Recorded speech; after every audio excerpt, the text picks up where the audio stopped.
getting absolutely muscled there. At turn 1, that was an absolute disaster. Oh, he's spun! Oh no! That's massive for Adam! All over the rear bumper of Spin, mate. These guys are heads with each other like nothing we've ever seen before.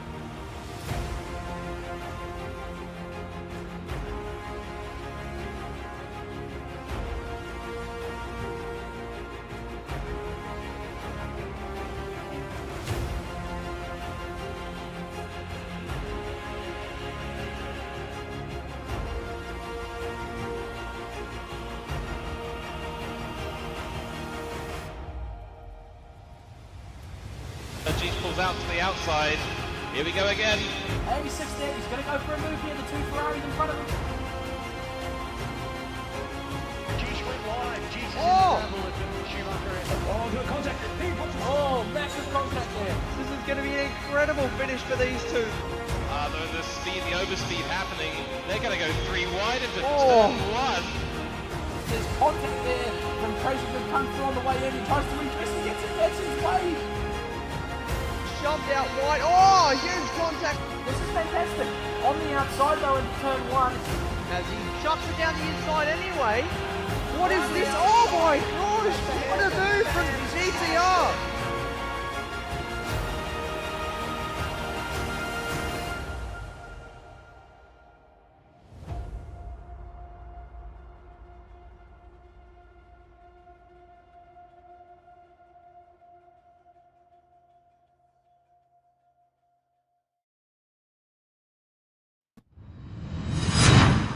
Good evening, ladies and gentlemen. Welcome back to Sector 1.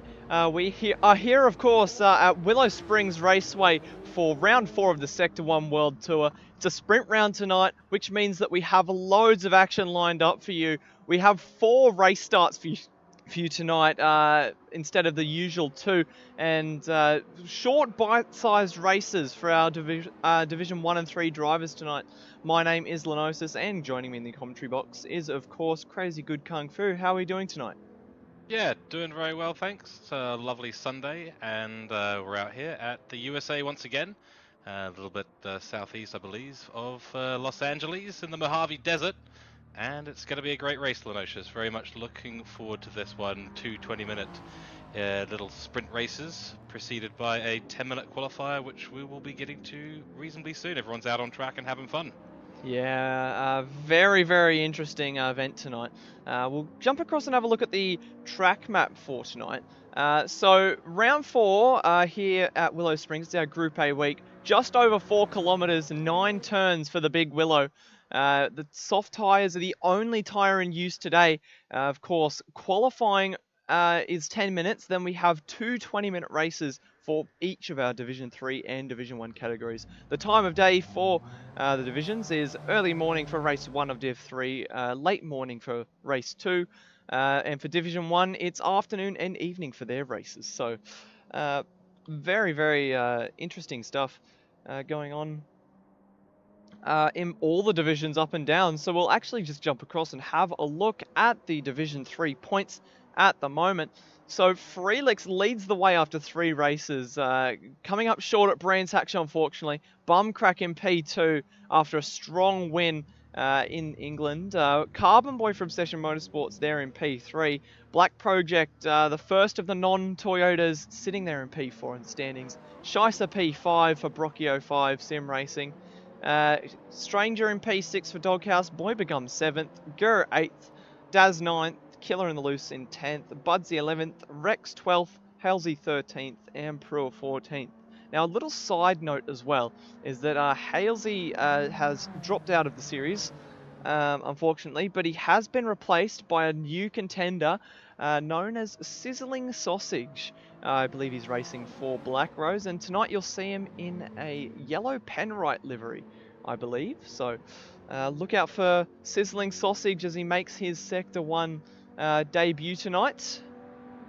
Yeah, he's actually a good-looking car. I think it's a bit of a retro livery is what they're going for here, and very appropriate to be a sizzling sausage out in the Mojave Desert for all of these races. It's going to be interesting to see how he handles this quite stacked little grid here we've got at Division 3, and Yeah, it's one of the oldest permanent circuits in the United States, Big Willow, and it's going to be pretty tricky on the tyres. I'm still debating as to whether we're going to see no stops or one stops as the predominant strategy, Lenocis, but time will tell, and I've got my finger on the red button for qualifying, so do let me know when we're ready to go, and we can get things cracking. Absolutely.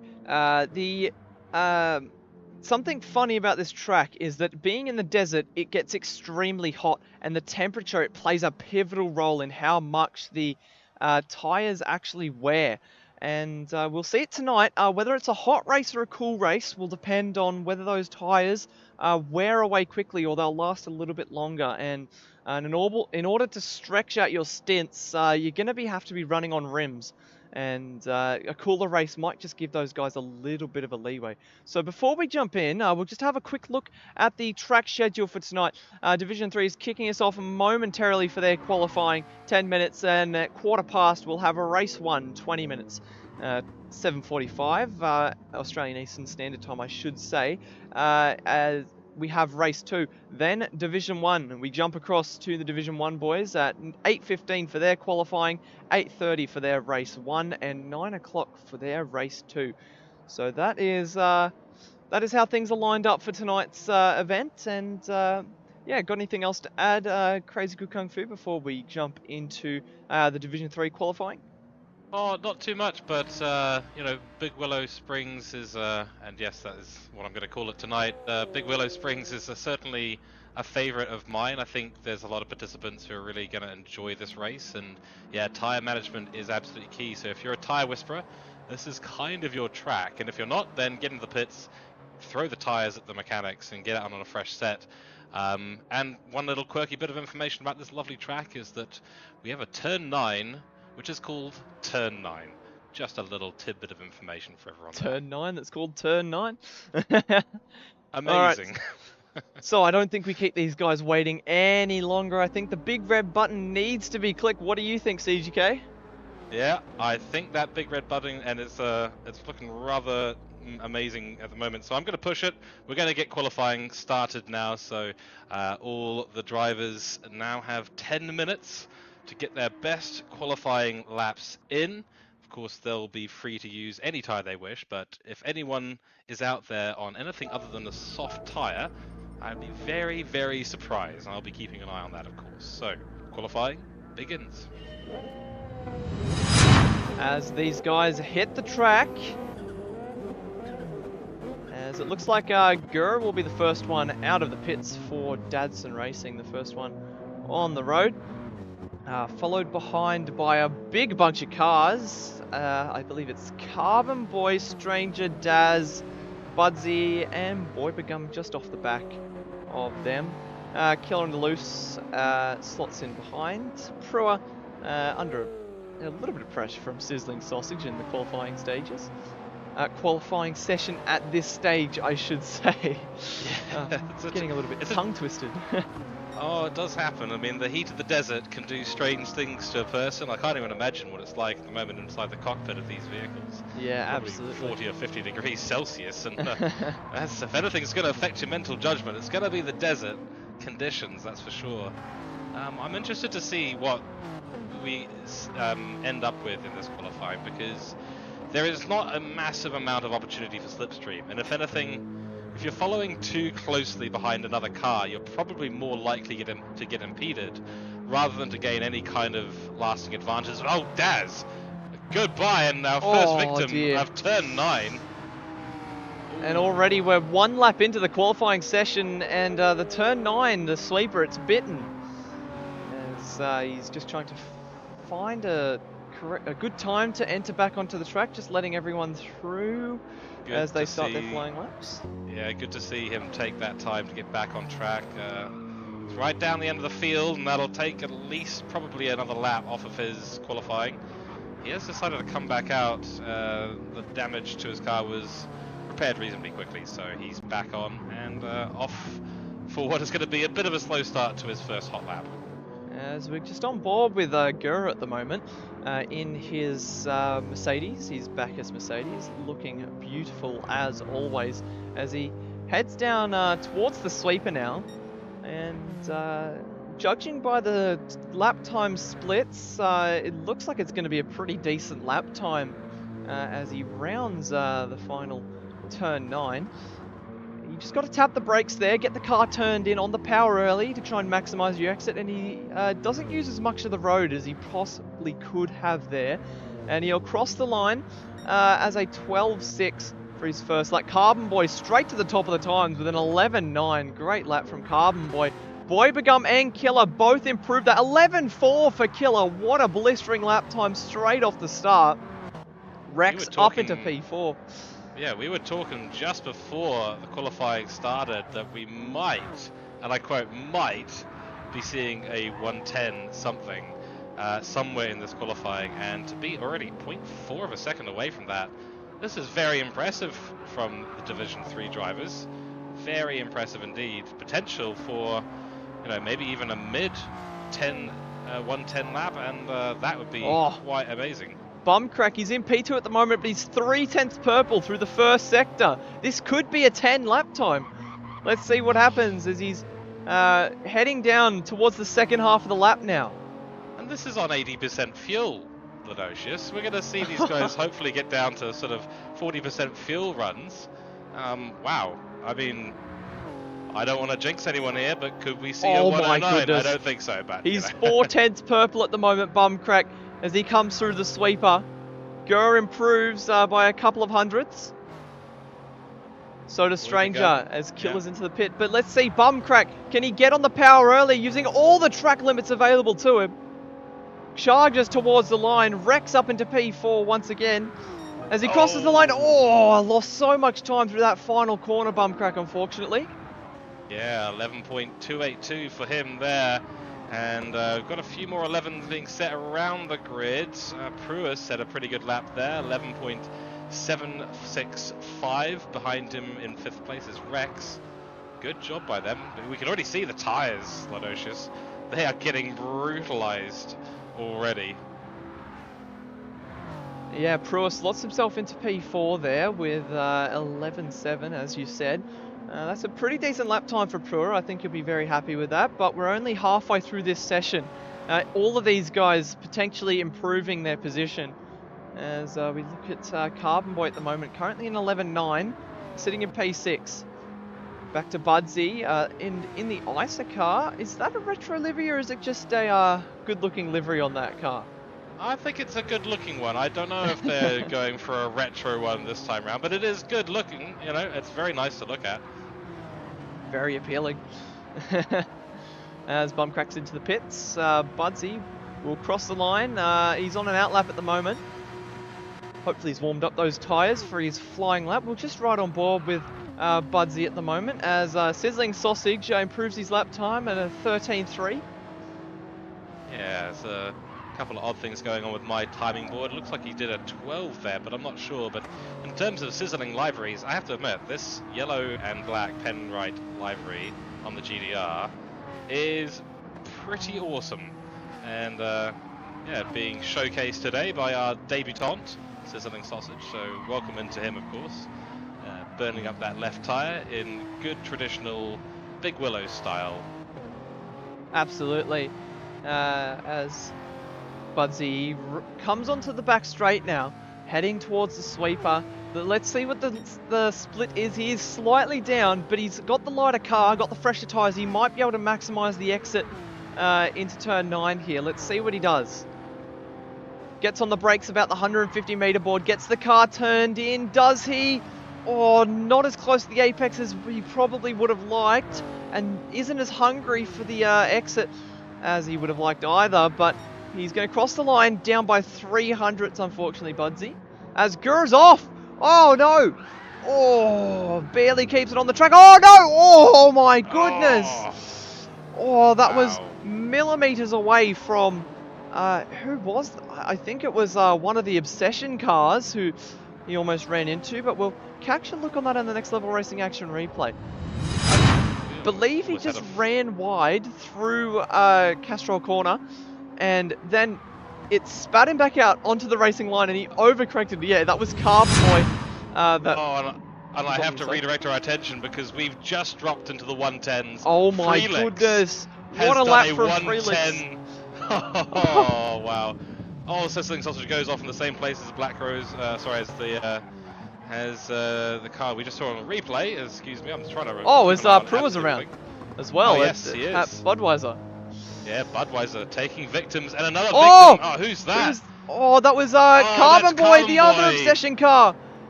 As he's blocking up the pit lane at the moment. Oh. Oh, it looks like Boybegum's gone off as well. Oh, so everyone's my goodness. pushing hard through the sweeper and oh! Oh dear, oh dear. We had Carbonboy facing the wrong way, and oh, there has been contact between him and another car at the pit lane entry. Who's that flying down the main straight at the moment? It would have been Bumcrack, yeah. Wow. Yeah, Oh dear. so that's caused a big mix-up. Bumcrack's now holding some pretty major damage, and only 2 minutes to go, so that's not going to be ideal for him. That could have been a flyer. He looks like he was setting up for a good lap there. Fresh tyres, and the edge is now solidly gone from his tyres, unfortunately. Yeah, absolutely. As Carbonboy, he gets going again. Currently sitting in P9. We've seen a lot of shifting and changing. Felix currently on provisional pole. Scheisser in P2. And Bumcrack, he was on pole. Oh my goodness, another Carbonboy's person gone flying. Yep, Carbonboy has gone flying at Rabbit's ear. Oh dear. Wow, Big Willow, just big action everywhere on track. I can't keep up with it. This car's going off all over the place. Yeah, exactly. Yeah. We're only in qualifying and we're seeing the Big Willow bite so hard already. What's the races going to bring? Hopefully less action than this, I'll be honest with you, Lenocis. As we're into the final minute of qualifying now. The stranger is in 12th at the moment, needs to find some time in that Alfa Romeo. He's up by 0.035 on his personal best. That's not going to be enough to move him much up the grid at all. Gura ahead of him, and with Sizzling Sausage bringing up the rear of the field at the moment. As Daz improves to 4th position there with an 11.3 and Prua into P7 with an 11.6. Good lap times from both of those drivers, particularly Daz showing his pace early. Oh, he's off at Rabbit's ear. Oh dear, oh dear. Yep, that Supra is beached. Not too sure what's happened there, to be honest. There's who is that as well? Rex is off, yeah, at up the top. Oh, yes, so sorry, that was who I was talking about actually. So I got on the wrong part of the replay there.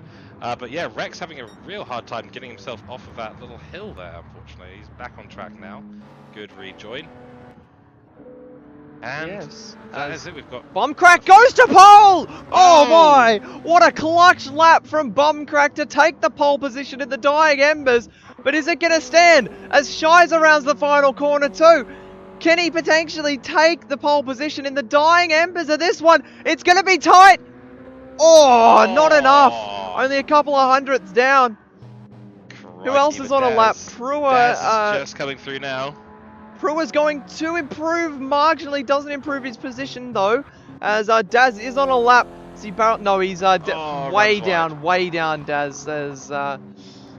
There should be one more driver still on a lap. Yeah, it's Rex, but Rex is way down as well, so he is not going to improve. So that is qualifying run and done here at Willow Springs for Division 3. So very, very interesting stuff from these guys. And yeah, that was very exciting action. Very spicy racing indeed, and yeah, all the chaps doing pretty well, I think, to keep out of action for the most part. Though, of course, we have seen some pretty major accidents today in qualifying. But congratulations to those at the top. Very good job by Bumcrack and Felix to drop into the 110s. That is super impressive for Division 3. So well done to them. And, of course, Scheisser as well. The BRZs looking like they can bring some pace here to Big Willow and challenge the Supra, who have been reasonably dominant in the last few races of this season. Yeah, so let's have a look at the qualifying results just to recap. Bumcrack finishes in P1 in the qualifying. Takes the pole position with a 10.9, a 1 minute 10.9. That is incredible lap time from Bumcrack as he edges out Felix by just 0.08 of a second. So the two Supras complete the front row. Looking down the order, the second row is occupied by the two BRZs here tonight of Shizer and Daz, who unfortunately couldn't crack into the 10s, but low 11s for those guys. Killer sitting just behind shares the third row with Boybegum. The fourth row, of course, with Prua and Rex. Looking down to the final remaining drivers, Gur in P9 in his Mercedes, Carbonboy in 10th, Budsy 11th, Stranger 12th, and the debutant, Sizzling Sausage, finds himself down in P13. So that's not anything to worry about, however, at this track, because people are going to go off. It's just the nature of this circuit. So if you can keep it on the black stuff, you're in with a good shot in this race, I reckon. Yep, you've got to be patient, you've got to manage the tyres, and yeah, I think based on what we've seen today at qualifying, there are going to be stops. You're going to be in the pit stops, guaranteed. Absolutely.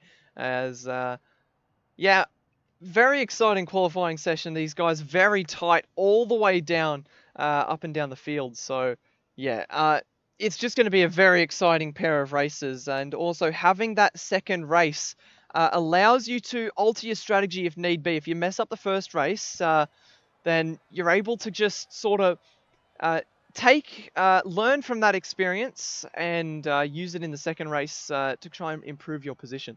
But of course, a small detail that I forgot to include earlier is this is the first time in a Sector 1 sprint race that we are going to have points for race 1. It's not a lot of points. It's only for the top 8 as well. It's 10 points to the winner, 8 for second, 7 for third, 5 for fourth, 3 for sixth, 2 for seventh, and 1 for eighth. So points are on offer for race 1. So these guys are going to be battling it not just for sheep stations, but for championship positions and championship points. So yeah, going to be a very exciting spectacle as they're not too far away from the start of the race now. That was very nicely recollected series of points there. I usually end up forgetting those. It's very, very tricky to recall all that. As Great. not long to go now before the start of the Division 3 race. I believe the drivers are just getting their, I mean, I was going to say mandatory break. It's not really a mandatory break. It's just sort of a grace period of 2 minutes before, between the start of the race and qualifying. So, yes. Yeah, I mean, I said them I the wrong way around. yeah, I think we can agree that you need that cooldown from qualifying, especially in a place like this. They need to get themselves hydrated a little bit and cooled down before they jump out on track and start properly racing each other. Because false grid start here, of course, in the Sector 1 League, and that can always make it a little bit stressful for the drivers involved. Absolutely. And just being able to recollect your thoughts, gather your nerves, and keep your head down, try and control the butterflies before you barrel down towards turn 1. It's always difficult in these kinds of races. But these guys will feel a little bit at ease knowing that they have that second race in hand where full points are on offer in race 2. So they get to try a first time, and if they don't succeed, they get another chance, which is the awesome part of these sprint races. So yeah, also before we get too far into things, I just want to take the time to say hello to everybody in the chat. So Robert Rice, hello. Debrev, hello. Bumcrack, Shizer, Nismo Nath, GK Turtle, Karen Unleashed, Blind Man, Ben, Livery Designs, Clint, ZXRR, Dadson, and Morgan Davies there as well. So is Womble. We got Chase, the CP owner, Mr. CP as his name now reads. We got Jim Bob back in the chat, and Good Doc as well. So thanks for joining us, everybody. And I think Brent has been down in the chat tonight, telling everybody to smash that like button. And I cannot echo his words anymore. If you haven't already smashed the like button, as we're currently sitting at 16 likes, which this early in the stream is, I think that's got to be a new record this early on, to be honest. I think so. I haven't seen it that high that soon. So thank you to all 16 of those folks who have hit that lovely like button. Do give us some support on YouTube. It is much appreciated. And of course, if you're enjoying the content, hitting the like button doesn't cost you a thing. Only takes a second. And to everyone in the grandstand at the moment, welcome in. Lovely to have you. And do you think it's time to click the big red button? Yeah, I think they've had some time to cool off. I think everyone's back in their car at the moment. They've all had a swig of some sort of energy drink, I'm sure, and are ready for 20 minutes of racing. So, away we go with the start of the race. The big button has been pushed, so good luck to Division 3. Race clean, race hard, race fair, and we'll see you all at the finish line. Absolutely, as the drivers are making their way to the grid now. Right. 5 lights will go on. Grid start and false starts will be penalised, so the stewards will keep a close eye on that. And here we go. 3 lights, 4 lights, 5 lights, and long hold there off, and we are racing at Big Willow, and oh, lots of penalties up and down the grid. There's 3 drivers that have lost it, I think, is Gurren Sizzling Sausage. I think they've missed the start, but lots of cars everywhere. Oh, somebody's off. Who's that in the background? I think it's Daz. And these guys are flying through the second turn now. And it looks like everybody's held on to themselves. They've made it through cleanly, but Buncrack has made a jump. Daz moves himself up into P2. Prua has made the biggest jump of all. Huge contact. Just behind him, that's Budsy gone. Yeah, he got turned around there by Killer on Loose, who also got a grid start penalty for starting a little bit early, and Shizer also slipping down the grid at the start, so dreadful start for him, and Freelix went from right at the top of the grid to right at the bottom of the grid. Yeah, and it looks like Budsy had his car beached on that curb a little bit there, but Bumcrack comes into turn 9 now, already has a 1.3 second lead over Daz in P2. What a start from Bumcrack. Is he able to retain it though? The first lap is run and done here at Willow Springs. And we have a big battle pack forming between the top 5 cars here. Boybegum and Prue are battling it out. They've both made up a bunch of moves to get themselves into the position that they're in now. Yeah, Rex looking behind as well. The reigning Division 4 champion doing wonders to get himself into that sort of position. Same as Carbonboy in P6. Lots of... I believe Carbonboy finished 7th.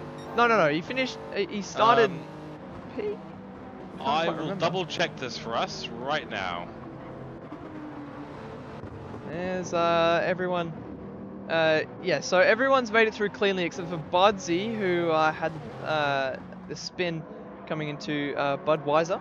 But Bumcrack currently holds a 1.2 second lead. Daz, he's closed that gap slightly, but under a lot of pressure from Boybegum, who's edged a little bit of a gap to Prua behind, as these guys come into turn 9 now. So a little information on Carbonboy. He did qualify 10th spot. 10th, so okay. He's made up a bunch of places at that chaotic, or slightly chaotic start, I should say. By the way, we've got a little bit of action going on between Freelix and Sizzling Sausage, our debutant in turn 9. Good move by Freelix to get past and up into 10th spot for Freelix now. Yeah, Freelix, it's not the start he would have wanted, so he'll be on the charge to try and get back up near the front. Speaking of the front, we have a bit of a battle forming between Daz and Boybegum here. Boybegum putting a lot of pressure on Daz at the moment. And I'm sure he'll want to be making his way past Daz as soon as possible. Runs a little bit wide, does Boybegum, through Budweiser balcony.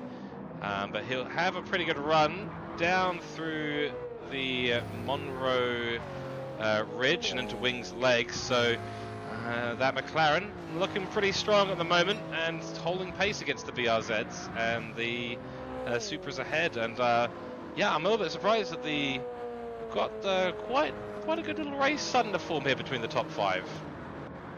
Yeah, Rex is keeping good pace. He's showing why he won that Division 4 championship last season.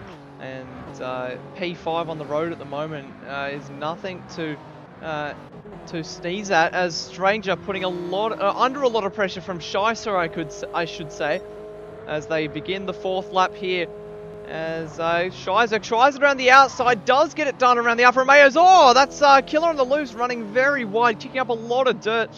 As Stranger falling back into the clutches of Freelix almost here. Mikey, that was a close one. And yeah, we will start going down the grid and having a little look at tyres at some point soon. Fuel is not, as far as I'm aware, going to be an issue here today at Big Willow. As the 20-minute race, you should be able to get through it all with minimal fuel management. It's mostly about the tyre management here today for these drivers. And I can tell you, some of these drivers, we'll get to that soon, are already running pretty low on tyres. Some going for a little bit of a longer strategy. Yeah, absolutely. I mean, some of these guys... Sorry, I forgot what I was going to say there. That's quite alright. These things do happen, Lenocis, especially as you know, when we have a bunch of multitasking to do as commentators. It is quite challenging, especially with all the action going on around the track. Completely slipped my mind what I was going to say, actually. I'll come back to it later if I remember. Oh, that train is setting off right now, but I'm sure it'll return. So Daz, he's got his head down at the moment, and he's starting to catch Bumcrack. That gap just remaining about that 1 to 1.2 second mark. Boybegum, he edged a little bit of a gap back to Boybegum, but Boybegum at the top of the track was able to just close up that gap. Now sitting at about 3/10. Seems to be the difference throughout a lap between the Subaru and the McLaren.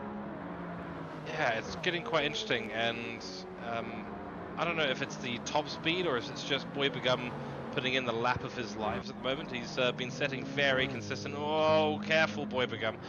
Nearly runs very wide there in turn 9, but he's been very consistent with his low 1 minute 11 laps. I think the last one was a 0.8, then a 0.4 before there, a 0.5 just now, and a 0.6 on lap 2. So very consistent and really putting pressure on Daz to keep him honest, who's had a pretty bad lap 5, 112.018 for him. And yeah, that's all that's really doing is helping Bumcrack, although the gap is not widening that much, I'd say, Lenocis. No, it's sort of hovering around that 7th, 10th mark at the moment. It seems like Daz is able to pull a little bit of a gap through Rabbit's Ear and Castrol Corner. But then when they get up to Budweiser, Boybegum just seems to be able to hook up his car a little bit more. As I say that, he's actually lost time through there, so commentator's curse, if you will. Oh, yep. It does tend to happen. I'm sure, you know, if only we could choose who to do it to. Oh, no. Yeah. That would certainly shake things up. But in the slipstream, Boybegum just able to reel that gap in slightly as well, so... Yeah.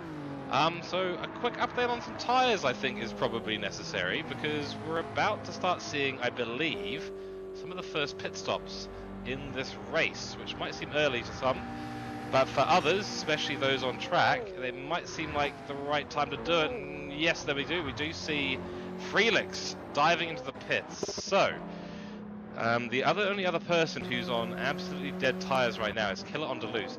His front left is at 0%. Oh dear. 0. Yeah. Oh, that's going to be rough, because he's either got to pit this lap or the next lap, and that's a long way to go without on those worn tyres. So yeah, he's already 7/10 down through the first sector, Killer. So he just needs to keep it on the black stuff and peel into the pits to try and complete his strategy. Yeah, I'm gonna keep an eye on his lines here, because his line through Rabbit's Ear was as wide as you could possibly make it, and I suspect that through the sweeper he might be in a little bit of trouble for grip. Absolutely, as he's 1.6 seconds down on his personal quickest at the second sector split. And I don't think Shizer's too far behind him either. I mean, Shizer seems to sort of be giving him the hurry along, but I'd imagine Killer would pit this lap surely. Yes, and I on those... think wow, Killer is staying out. Shizer peels it as well. Shizer is on 0% on that front left, so he absolutely had to. So is the stranger who's pitted, and so is Gurr, all on 0% tyre on that front left. Sizzling Sausage, the same story. Looks like the dead tyre will start doing about high 113s. I think that's a very brave choice for Killer on Duluth to go out, because his last lap was a 13.9, so he is losing seconds on track right now for not coming in for fresh tyres. There's still 10 minutes to go in this race though, so he's got to be doing it to try and execute the strategy, you would imagine. But is that strategy potentially 8 and 8 laps or 8 and 9 laps, depending on how long this race goes for, of course. As he comes to the sector split now, 1.8 seconds down this lap, so he's just getting slower and slower. You would imagine he would hit this lap. Yeah, I think you're going to have to, and so will Pruer as well. Rex behind him might stay out for one more lap. I mean, ideally, if you can get 10 minutes on a single set of racing softs, and by the way, Rex now into the lead. He is still got tyre life, amazingly, still got some tyre life, so he'll actually be able to get to 10 minutes quite easily, and then slip in for some new fresh tyres, and get back out. So a one stop there, but I was not anticipating this at all, Lenocis. The two stop might actually work, and another quick note as well is that Budsy at the back has decided to go off at Monroe Ridge. He's really struggling on tyres, and he had damage as well from a previous spin. As Daz has actually made his way past Bumcrack in the pits. Wow. Oh, So we've got a massive. yellow flag. Yeah, that's Budsy. Oh, that was Budsy, yes I it is. believe he's just letting the pack through, potentially? I think so. I mean, he is dead in the water out there on the edge of the circuit. Well, actually, it's about 50 meters away from the edge of the circuit, right in the middle of the desert, actually. I don't know if he's even going to get going again. Is there maybe something wrong with his car? So, on this last lap, Rex stayed out compared to Daz and Bumcrack. Rex is going again! Oh my, is he going for the no stop? No, I don't think there's no way they can take a no stop into account. You're losing too much time. Although that last lap of his was an 11.7, but Daz is right behind him. Looks like Budsy has had a hardware malfunction, saying in chat that he has in fact had a disconnect. Looks like he's just gotten that reconnected though. So, but no, back to Rex, because that is the story at the moment. He probably should have come in on that previous lap, but he's executing as a one-stop strategy, I believe, and Daz looking very spicy behind him. As Daz, is he able to get through? This track is notorious for being very, very hard to overtake, and we're seeing it right now. Rex, who is on next to no tyres, is able to hold off Daz and Bumcrack behind when he hasn't, when they're on fresh tyres. So let's see what happens as they head towards the sweeper now. Is Rex able to hold off? Yeah, if Rex is doing what I think chucks it down the inside! Wow. What a move by Daz to put his car into the lead of the race. Is Bumcrack going to follow him through? No, Rex is wide, but he might just need to go into the pit lane. Oh no, Boybegum's gone! Oh, Boybegum, no! Okay. He has gone round for a bit of a spinaroo there. That is super unfortunate for him. Oh dear, oh my. As we have a look on the next level racing action replay of what happened there. So Daz chucked it down the inside of Rex, who wasn't able to get the car turned in. He ran wide, and so did Boybegum. Boybegum got the car spinning around, and then, yeah, Rex into the pits, and oh wow, so much chaos there. That was close. Oh, that's very, very close, but very sensible from the CP Motorsports driver of Boybegum to get out of the way. Just saw that in his rear mirror, and was able to move out of the way of Killer on the Loose. Yeah, absolutely. So as it stands at the moment, Daz P1, Bumcrack P2, it's an Obsession Motorsports P3, P4. Freelix has made something out of nothing this race. Currently has the fastest lap and in P5. Oh my goodness, what a charge from Freelix. He is indeed on a charge, although I will have to say that at the moment his tyres, based on what we're seeing, will not go the distance. So there he is, coming into the pits. Two stop potentially for Freelix. Yeah, some of these cars and the way that they're being driven, are inevitably putting these drivers in the window of a two-stop strategy. At the moment, the only person I see who's really managed their tyres the best will probably be the top three: Daz, Mr. Bumcrack, and Prua, doing the best at the moment to manage their tyres. Although, a little bit of a dark horse right now is actually Carbonboy. He started 10th position. He's now up into 4th with good tyres. Yeah, Carbonboy. I've been speaking to him before this race, and he wasn't too confident. His first few laps were tonight, I believe, or a week ago, and he's only just jumped on tonight to do a couple of laps, so his hopes weren't very high. But currently sitting P4, he's got it all to play for now. Currently under pressure from Scheisser, who's looking for a P4 finish. That's right, and unfortunately for Scheisser though, he will be in the pits in the next 2 or 3 laps. I don't think he's going to make it all the way to 20 minutes. Just not keeping that tyre life at the right level, really, Scheisser. And bear in mind, of course, that Scheisser had an incident early on in this race, so he was compromised from the onset. So really good job still to get back up to P5. Scheisser's going to try around the outside through Castrol Corner. Is he able to get it done? Oh my, he does get it done. What a move from Scheisser around the outside, as he's just left Carbonboy high and dry there, as he uses the superior downforce of the BRZ to just take away through the rabbit's ear. As we'll have a look on the Next Level Racing action replay at that move as they headed down towards Castrol Corner. He got his car positioned on the outside. Being a cambered corner, you can carry so much speed around the outside there. So what a move from Scheisser to get himself up into P4. And now he's on a charge for the podium. Prua is in his sights. Very impressive with the BRZ at the moment, actually. It does do quite well to save its tyres, much better than every other car on the grid.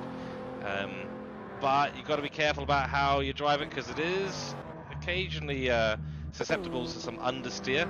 And so if you start to use that mechanical grip a little bit more, you start to scrub the tyres and burn away all of that potential tyre saving that the BRZ gives. So I think at the moment Scheisser doing very well to manage it, but he is on 5% or even less than that actually on that front left. As Budsy is just in the pits, I believe it's a mechanical retirement there. I believe it's going to be put down as. So the ISA Esports guys are going to be very, very hard at work during the period between race 1 and 2, trying to put his car back together, figure out what the issue is, potentially fix it, and we'll see what happens for race 2. But for now, it's going to go down as a retirement for Budsy. Daz, he's holding the lead of the race by 1.3 seconds. This could be the first win of the season for Deeds Racing. He is blue but not purple, as the purple lap currently belongs to Freelix. Bumcrack going to be trying to push for this race win. Just a couple more laps remaining in this one. Yeah, not a lot of tyre difference between those two at the top. They're doing very, very well. Fuel is similar as well, and I think they'll easily last the distance. It's all going to be about who can set the fastest lap times. And wow, fastest Daz lap went there. purple. Daz, wow. He completely hooked up that final corner. He was down in the second sector, and that gap to Bumcrack opened up 4/10. So Daz, that entire lap time just came straight from that final sector, the turn 9 sweeper. Excellent job from him. I mean, you know, to be putting in those kinds of times in race conditions with the amount of tyre wear we've got, a 111.109, great stuff from Daz there, and that's just going to give him more distance to the car behind with only 2 minutes and 15 seconds to go in this first race. How does Freelix reply to that though? I don't think that he's going to get a... as Freelix is gone. That is not how Freelix would want to have replied to that fastest lap, as he's dropped further and further down. If I was Freelix at the moment, I would be pitting this lap and going for the fastest lap. That's the only thing that I think would salvage any sort of championship points at this time in the race. I think that's a very good call, Lenocis, because yeah, he's not going to... Oh wow, those tyres. Give him a chance. Freelix got to give him a chance to get that gravel off. But yeah, at this stage, you know, the finishing order here will set the start grid for race 2. So he's 2 positions from the last person on the grid right now. That's whether we see Budsy able to rejoin or not. So yeah, I think you're right. Get out on a fresh pair of soft tyres and try and get that fastest lap for the championship points. Is he going to do that? No, he goes around again. Oh, well, looking at the Interesting timer, choice. no, he wouldn't have got around again anyway, so... No, that's a good point, only actually. 1 Yeah, minute you're remaining right. in this race for there's 1 minute remaining. Freelix isn't going to be able to get around for that 17th lap.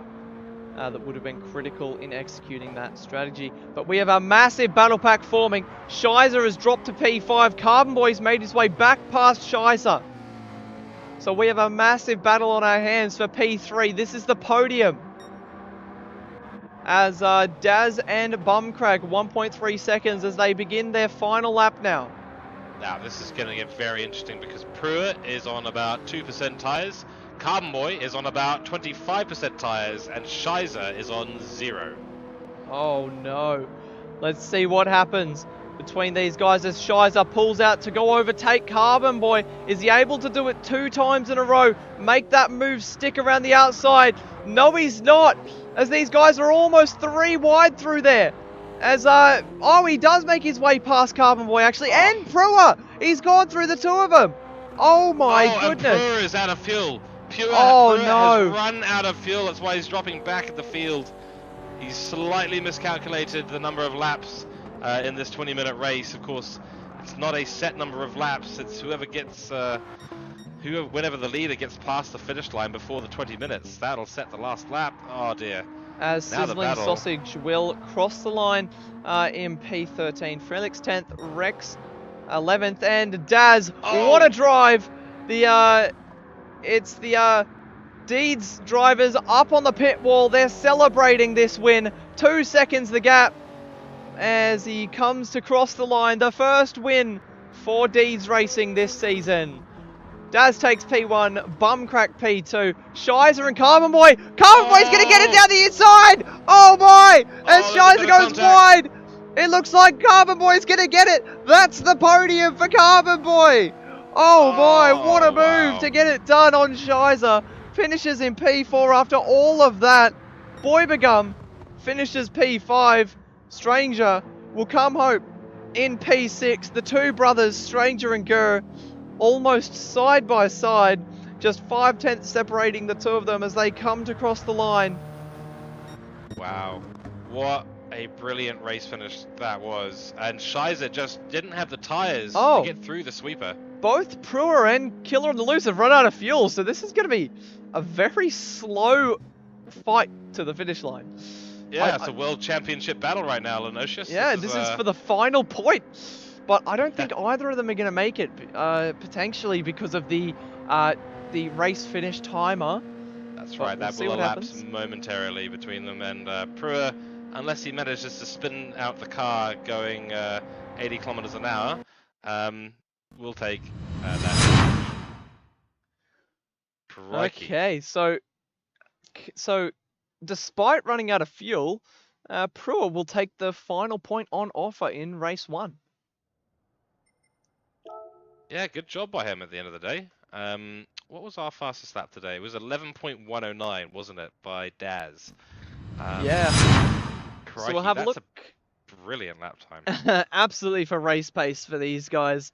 So P1 is Daz with a finishing time of 20 minutes 41 seconds. Best lap of a 1:11.1. Bumcrack in P2. Coming up short. Daz, after that pit stop, he never looked back and just held the lead for the rest of the way. So Bumcrack probably won't be too happy with that one, but he's got time now to recuperate his thoughts and give it another go. See if he can better Daz on the second time round. Carbonboy from Session Motorsports coming home in P3, somehow making his way past Shizer at the final turn. Shizer in P4, Boybegum P5, Stranger P6, Gurr P7, Pruitt P8, Killer P9, Freelix in 10th, Rex 11th, Sizzling Sausage in 12th, and Budsy will come home in 13th as a retirement due to his equipment malfunctions. But, wow, what a race to unpack. There's so much to unpack in that one. I mean, you know, we've got racing softs. It's 20 minutes. We've got folks running out of fuel. Folks doing 2 stops instead of 1 stops, as opposed to what we predicted being the no stop versus the 1 stop. This is just brilliant stuff at Big Willow. And you know, we didn't have we had mostly unforced errors, I believe, during this race, as opposed to people getting too racy, so to speak, with each other. So I'd say overall, good job by everyone on the track to keep things pretty cordial for the most part. But yeah, crikey, I think that little battle, Rex had the potential there to get a little bit higher up the grid than he did. I think he ended up finishing about, what was it? It was over in 11th spot, so he just didn't. I think the extra lap there really hurt him. You can't run on the 0% tyre. It just gives you no grip through Rabbit's Ear and out through turn 9. So, you know, you've got to make sure you've got a little bit of tyre life, and trying to go a little bit slower to extend out to 10 minutes really does seem to be the way to go. Yeah, absolutely. And a little fun fact that Morgan Davey has said in the chat is the last time Deeds Racing won a race was actually at Big Willow in Season 5, Round 2. And it was Morgan himself that won that race. I mean, of course, that's the official counting results, as we all remember. Brent got the win at Deep Forest back when the Sylvias were running. But that result eventually was thrown out as the season was abandoned back when Gran Turismo 7 first launched. However, yeah, so the last standing result, the last win for Deeds Racing was here at Willow Springs. So everybody knows that Deeds' home is St. Croix, but could it be Willow Springs? Oh, might be. I mean, if that's their track, they've got a little bit of luck, you know. Someone's someone somewhere has decided that that's the race for them. But yeah, I mean, the BRZ just looks very, very strong today at the Big Willow. The tyre life that it gets back certainly has helped them to extend the stint a little bit. And I'd be surprised if we saw the BRZ falling back during this next race. So I think it's going to be a very interesting little race too. Yeah, absolutely. So I think we're going to go for a quick 5-minute intermission while we sort out the grid. We might not use all that time, but we'll see how long it takes and we'll get back to you guys. So stay tuned, guys, as race 2 for Division 3 is coming up next. That's Lenocis and CGK signing out for the time being, but don't go anywhere, guys. We'll be right back.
Hello, ladies and gentlemen. We are back for race number 2 of Division 3 here at Willow Springs. And what a race in round 1 that we had. Race 1, I should say. And I'm looking forward to every step that's ahead of us in race 2. These guys, they look to be already on the grid.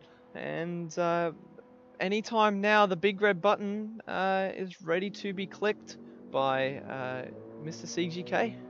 Yep, that's absolutely correct. And yep, everyone is ready to go. And good news from the grid, Budsy was able to fix, and his team, ICE Esports, able to fix the hardware issues that they suffered in race 1. So he will be on the grid, but starting right at the back, and of course the race grid set by the finish grid of race 1. So it will be Daz leading us away momentarily. And the big red button has been pushed, Lenocis.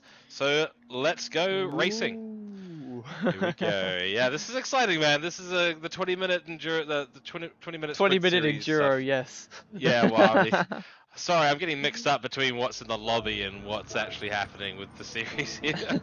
But it's exciting. I'm really enjoying it so far. So, on the grid we go. As the revs are rising here at Willow Springs for the second time. And it's 5 lights.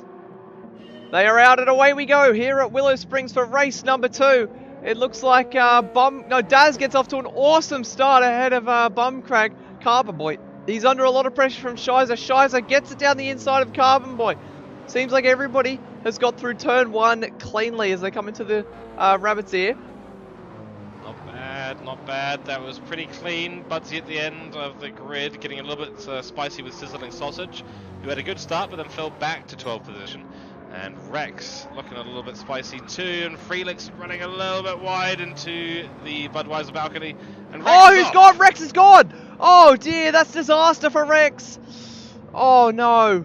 Oh, more action up the grid. We've got Pruer involved with Carbonboy, involved with Gurr, involved with the Stranger. The Stranger's been spun! Right? Oh my god, oh and Sizzling Sausage has gone in the background, and so's Stranger. Oh dear.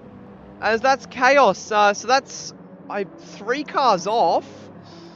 I believe that could be a call for a red flag. Yes, I have to consider that at this stage as race director. 3 cars off, though it's not the first corners. I'm going to quickly check my rule set before we make a call, but that is very, very close to being a red flag. So that's massive contact there. We saw multiple guys out of this race early on. It could be a saving grace for them, though. If the rules come in clutch for them, we'll have to wait and see what the verdict is. But as it is for now, Daz, Bumcrack and Shizer lead the way as they come up into Budweiser now, as the red flag has been called. Red flag has been called. Red flag, red flag, red flag. Please return to the pits, everyone. We are going to restart the grid. As that was a very chaotic couple of minutes, but these guys they should be exiting out momentarily. Yeah, there we go. So not long now, the grid just needs to be reset, and then these guys will be ready to go again. So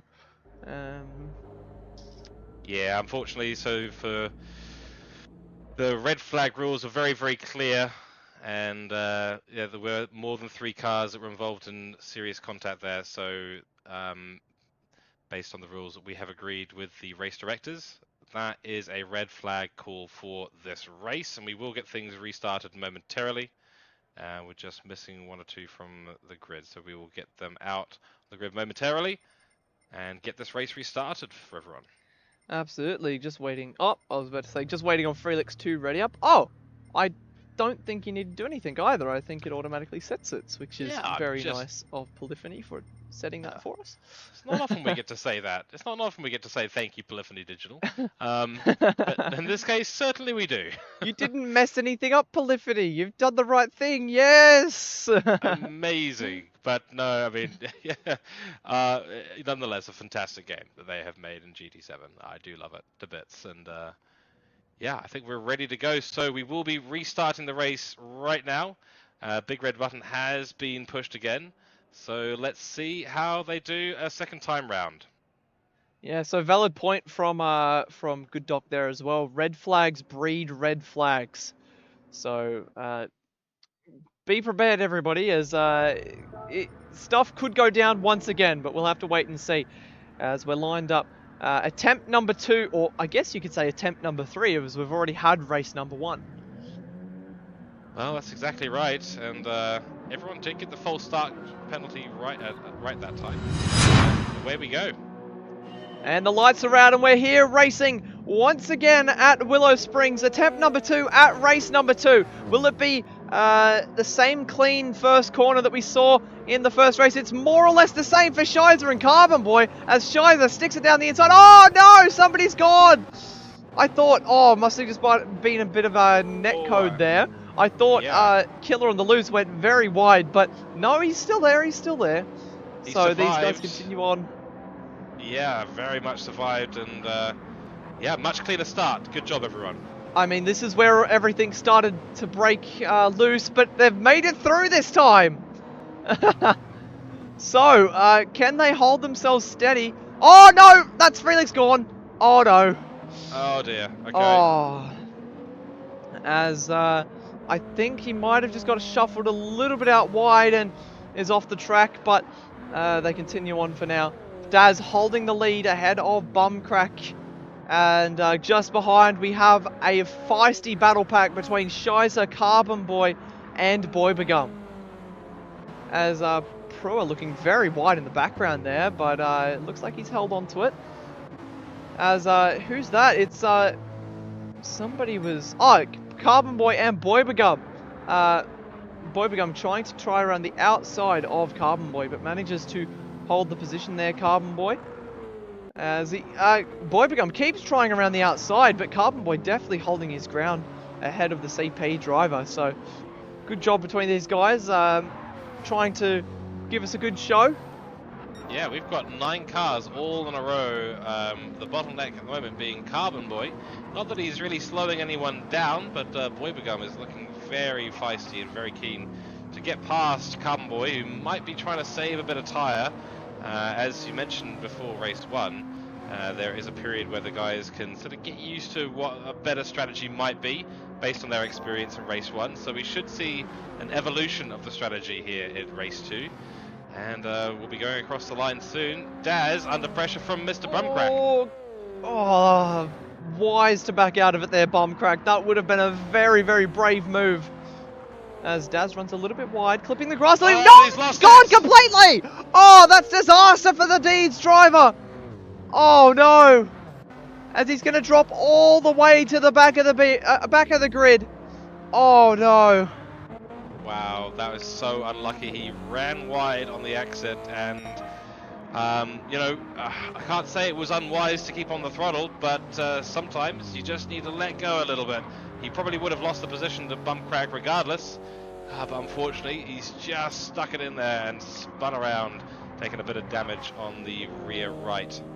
Close your eyes, Brent. You do not want to see that one again. Disaster for the Deeds driver. As we'll have a look on the next... Oh, actually, no. As Carbonboy's under a lot of pressure from the CP driver of Boybegum here now. As Carbonboy runs wide. And he loses the position to Boybegum. And he might be under pressure from Gur as well here. Yep, that and he Mercedes will lose the position. Has crept up the inside, and Gur will take 4th position. We know that the Mercedes can be very brutal on its tyres, so this might not last as long as we might think. Carbonboy might not be worrying too much about this, but he's got his teammate Pruitt right in his back mirror now. Oh, somebody's gone! In the background, it's Felix again! No, Stranger! Oh dear! As turn 9 has bit once again, Stranger finds himself out in the dirt. As it takes so long to get back on the track after going off there. As Stranger is finding out. Daz goes up into P12. There's a particular quality of the gravel at desert circuits. It's a little bit less grippy than grass, and yeah, you can find yourself very easily doing 360s out there if you do find yourself pinned. Yeah, very unfortunate for the stranger. That Alpha just not really holding on to the sweeper, and that's caused him to drop right back. As we'll have a look at the replay, the Next Level Racing Action replay at what happened with Daz.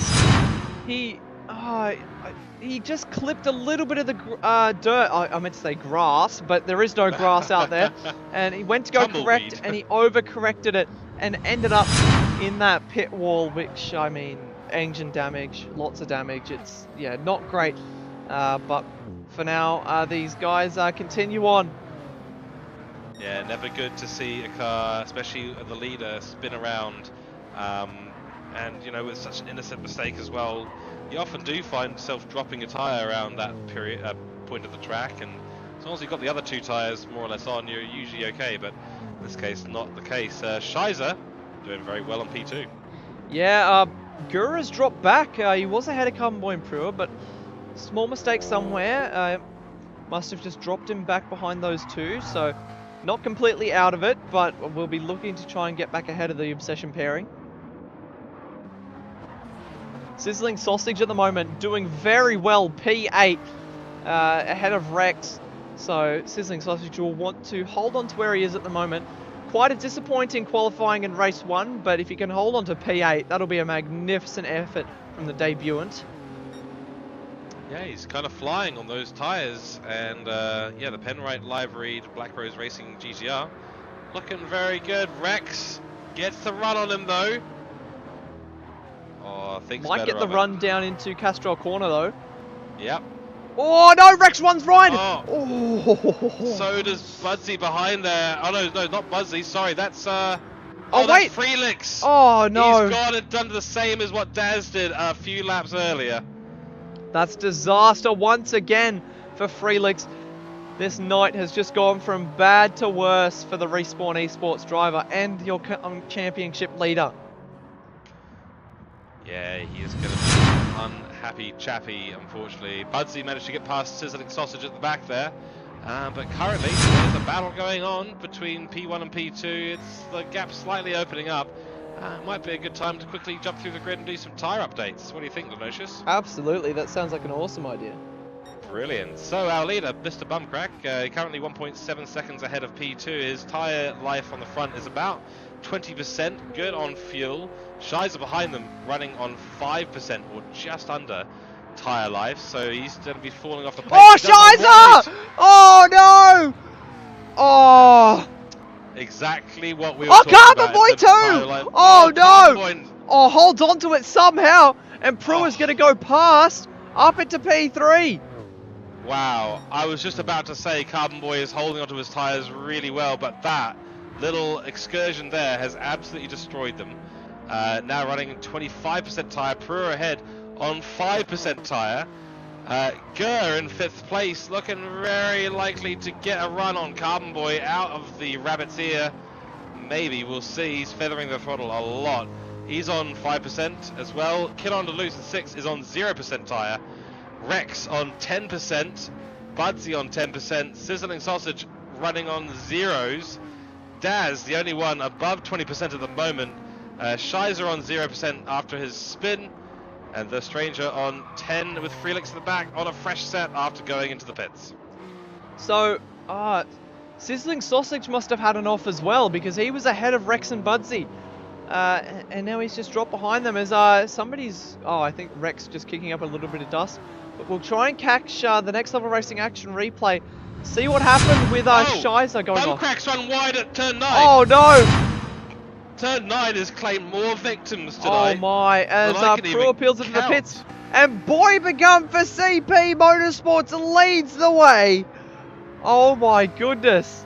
Wow, it's the lack of grip on those front left tyres, the sweeper and the turn 9 there, of course, being a right-hander means those left tyres getting punished, and when you've got no grip, that gravel starts to draw you in before you've even touched it.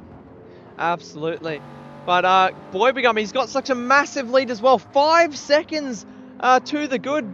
Carbonboy in second, who also has another 4 seconds to the battling Killer and Rex behind. Oh my, this race is incredible so far. That's unbelievable. Oh, yellow flags! Carbonboy! No, who is it? Rex? Carbonboy Carbonboy! indeed, yes. Oh no! Where is he? I can't even see him on the camera. Oh, there he is. Down to 6th Oh position. dear. What is happening tonight? Oh. Oh, I feel like they know this is the last race of the evening. They know this is worth points. I think they're all just looking to push these cars a little bit harder than they did in race 1 to try and maximize their result, but that has backfired spectacularly for almost everyone on the grid. As Boybegum peels into the pits now, as the two behind Killer and Rex also peel in. Bumcrack, after he's off, back up into P4. Budsy into P5. He's made up 8 positions in this race already. Carbonboy, Sausage, Daz, all into the pits. Boybegum comes out ahead. 3 seconds ahead of Prua, 2 seconds, because Prua pit on the lap before, didn't he? So the undercut may have worked for Prua, but I believe Boybegum should just take off with this one, if he can keep it on the black stuff, that is. Well, that's right, and 10 minutes to go in this race. So we're already at half this race distance. Boybegum won't need to pit again in this race, although all these guys who have just pitted are going to be risking running out of tyres, which is going to be very, very challenging for all of them. But Prua, yeah, he's pitted the lap before this one. So he's got a little bit more work to do to extend the tyre life, but as long as he doesn't spin or do anything bad with the tyres, scrub them too much, he should be in to keep Boybegum honest towards the end. Absolutely, and he is hoping he doesn't run out of fuel on this occasion. Same as Killer, which, is Killer had an off as well? No, he just came out of the pits with Rex at the same time there. That's right, yeah, that's right. I think a little bit of note here for the Porsche of the ICE Esports driver of Budsy. What a job the mechanics have done in the pit lane to fix that mechanical issue, and he's up to 5th spot. Absolutely. As lots of tyre squeals. Oh, somebody else is gone! Maybe? No, I think I'm just seeing things now. Maybe a bit of netcode, but Shizer gets it down the inside of Sizzling Sausage. Yes, he gets it done. Great move from Shizer. Got it done before the braking zone as well, so good job to Shizer up into P9. As we'll have a look on the Next Level Racing Action replay at that incident between Shizer and Carbonboy, which kicked it all off at the start there, which saw Prua go up into P3. So a lot has happened since then. In only 3 short laps. Oh, who's off? That's all. Prua's gone. Oh no, dear. Oh, Prua's dropped all the way down to 10th spot, 11th potentially. Oh no. As we see so many people losing it. And who's that? Oh, somebody else is parked up on the side. That's Carbonboy as well. well. No, the Obsession cars. They've both lost it. Oh no. As Boybegum is staring down the barrel at a Sector 1 race win. Yeah, he can do it. He's got the tyres, he's got the fuel, he's got the gap behind him, and the only person there is going to be the fast-wearing tyres of the Mercedes AMG of Gurr. Yeah, and Bumcrack, he's back in the mix as well. After he's off, he's still got a podium in hand. This is why you need to keep pushing in this kind of race. Everyone ahead seems to be making mistakes, so even if you go from first to last, you seem to be able to make up some time. Although at the moment that can't be said for Daz in the position he is in, 9th spot. He can run to the end in the BRZ, but it's going to be a bit of a tall order, I think, for him to get back to first position. This race has been a perfect example of the quote, in order to finish first you have to finish. And Boybegum is finishing, hopefully. He stayed on the black stuff the entire way, and now is a 7-second gap to go behind in second, who is under a lot of pressure from Bumcrack at this point of the race. The Kraken Esports team owner pressuring the Dadson driver. Yeah, I think the Dadson driver is gonna be very worried because his tyres are already looking pretty scruffed.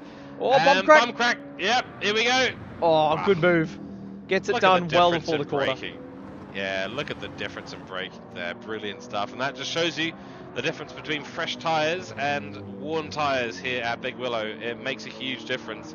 And there's a sort of compound effect that happens. The more worn your tyres are, the more heat you're putting in them, the more heat will affect the tyres and the more that they start scrubbing. So there's a runaway effect happening at the moment to these drivers. It's very tricky to manage.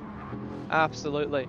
So we'll have a look on the next level racing action replay. That move from bump crack on Gur, and this was the move for P2, of course. Just gets down the inside, easy as you like, takes that position, says thank you to Gur, of course. Yeah. And for the action that we have seen that has been side to side, I think Division 3 has been putting on quite the show. Good racing overall, but I think most of what we've seen in terms of overtakes has been because of people running wide on the track and spinning. Absolutely. As we've just got this round preview coming up on screen. Coming up next, Division 1 Sprint at Willow Springs. So stay tuned for that. It's coming up straight after Division 3. Their race 2 currently going on now. So don't go anywhere, guys. Stay tuned as it'll be coming up shortly, straight after this. Killer on the Loose currently sitting in P4, ahead of Budsy and Gur, but podium still up for grabs. Anything can happen in this one. Willow Springs always brings drama, and drama it has given. As we see a bit of a battle pack forming between Prua, Sausage and Daz. Between P8, 9 and 10 as Sausage runs a little bit wide, under a lot of pressure from Daz now. No, Daz can't quite stick it down the inside, unfortunately. I think there's going to be a very interesting fight for P3 coming up, because we've got in 5th and 6th position, we've got Budsy and Rex. Now those two cars have very good tyre life at the moment, but the two ahead of them, 4th position for Killer and 3rd position for Gur, both already starting to really start to struggle on their tyres, so we could see a 4-way battle here for P3 towards the end of this race. And Bumcrack, I will have to say, is not too far up the road either from all these guys. Yeah, I mean, let's just see what happens for now. I think things are starting to settle down between everyone.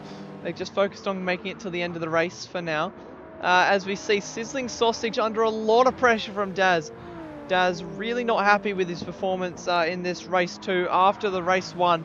And we'll see what happens as he will be looking to make his way past Sizzling Sausage as soon as he can. But we've seen it already this race. It's very hard to make your way past other drivers. Oh, as Daz does go past it. Oh, Prua's off again. Oh, dear. Wow. This race has gone from good to bad for the Obsession Motorsports pairing. I don't want to be rude to any of the drivers, but I should have been keeping a running count of how many times they've gone off track each. I think everybody except for Boybagum and Gur have gone off in this one. I think you're right, yeah. Nearly everyone has had an off-track excursion in race 2.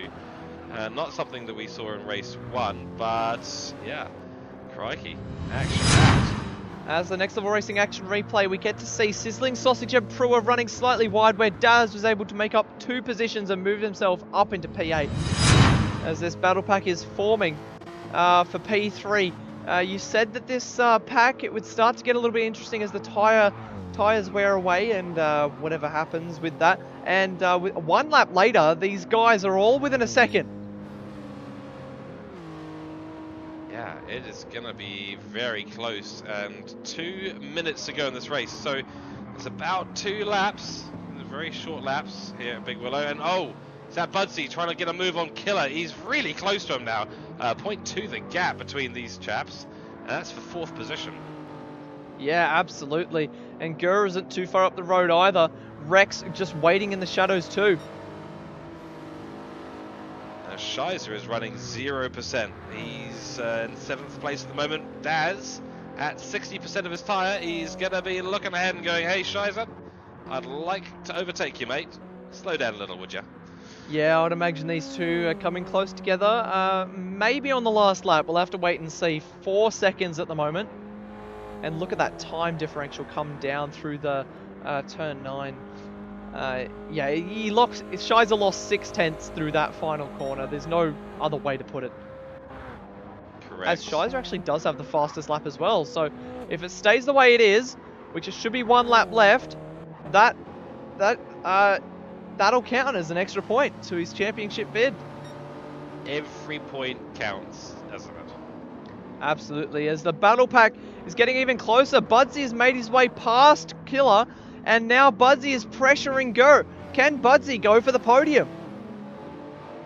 1 lap remaining. Looks like he can. Yeah, on the last lap, as we I'll just make a note that Felix has just gone from bad to worse with a 0.5 second penalty that he just served at the beginning of this lap. But you're right, the battle right now is between the guys from 3rd position to 6th, and action between Killer and Rex. As these guys come down into turn 9 after the sweeper. And right up under that rear wing is Rex on Killer. He could potentially go for the move. Ducks it down the inside on Killer now. And gets the move done easy as you like for Killer. Rex, I should say. Yeah, Rex, good move there. He might have a little bit of space, has to go a little bit shallow into Rabbit's Ear. That will put Killer in a good position to get a run on him down towards the sort of hairpinny area, going up the hill towards Budweiser's balcony. But no, can't make anything happen. Just a quick little interesting fact here. Everyone from 2nd position all the way down to Daz in 7th are on 0% front tyre. Oh dear. Yes. As we look up to Boy Begum, as he's had an extraordinary race from start to finish, and this will cap off a brilliant drive. Great consistency from Boy Begum, and he's the only one in this race to keep it on the black stuff the entire way, as he'll come home to take P1 for CP Motorsport, the first win for the McLaren this season. Bumcrack takes P2, and Gurr and Budsy will be fighting all the way down as Rex runs wide, could lose the position to Killer. He does. Gurr takes P3, Budsy 4th, Killer 5th, Rex 6th, Shizer 7th, Daz 8th, and Prua 9th, Carbon 10th, Felix 11th, Sizzling Sausage 12th, and Stranger in 13th will round out our grid for tonight. Crikey. So you know how we said there was a lot to unpack in race 1? I think there's even more to unpack in race 2. That was, I mean, I don't like to use the word chaos. I like to use it in a positive sense. It wasn't chaotic, but there was a lot of stuff going on. Everyone was really struggling with the tyres. So we had a battle between essentially 2nd and 7th, all on 0% tyres. They're at an ice skating rink. Yeah, absolutely. So, as we've got the results up now, Boy Begum will take P1 in race 2. Now, funny enough, his finishing time is actually 12 seconds slower than Daz's time in race 1.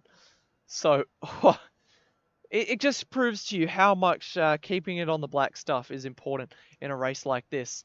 And Boy Begum did just that and comes home with the whole 30 points for the win.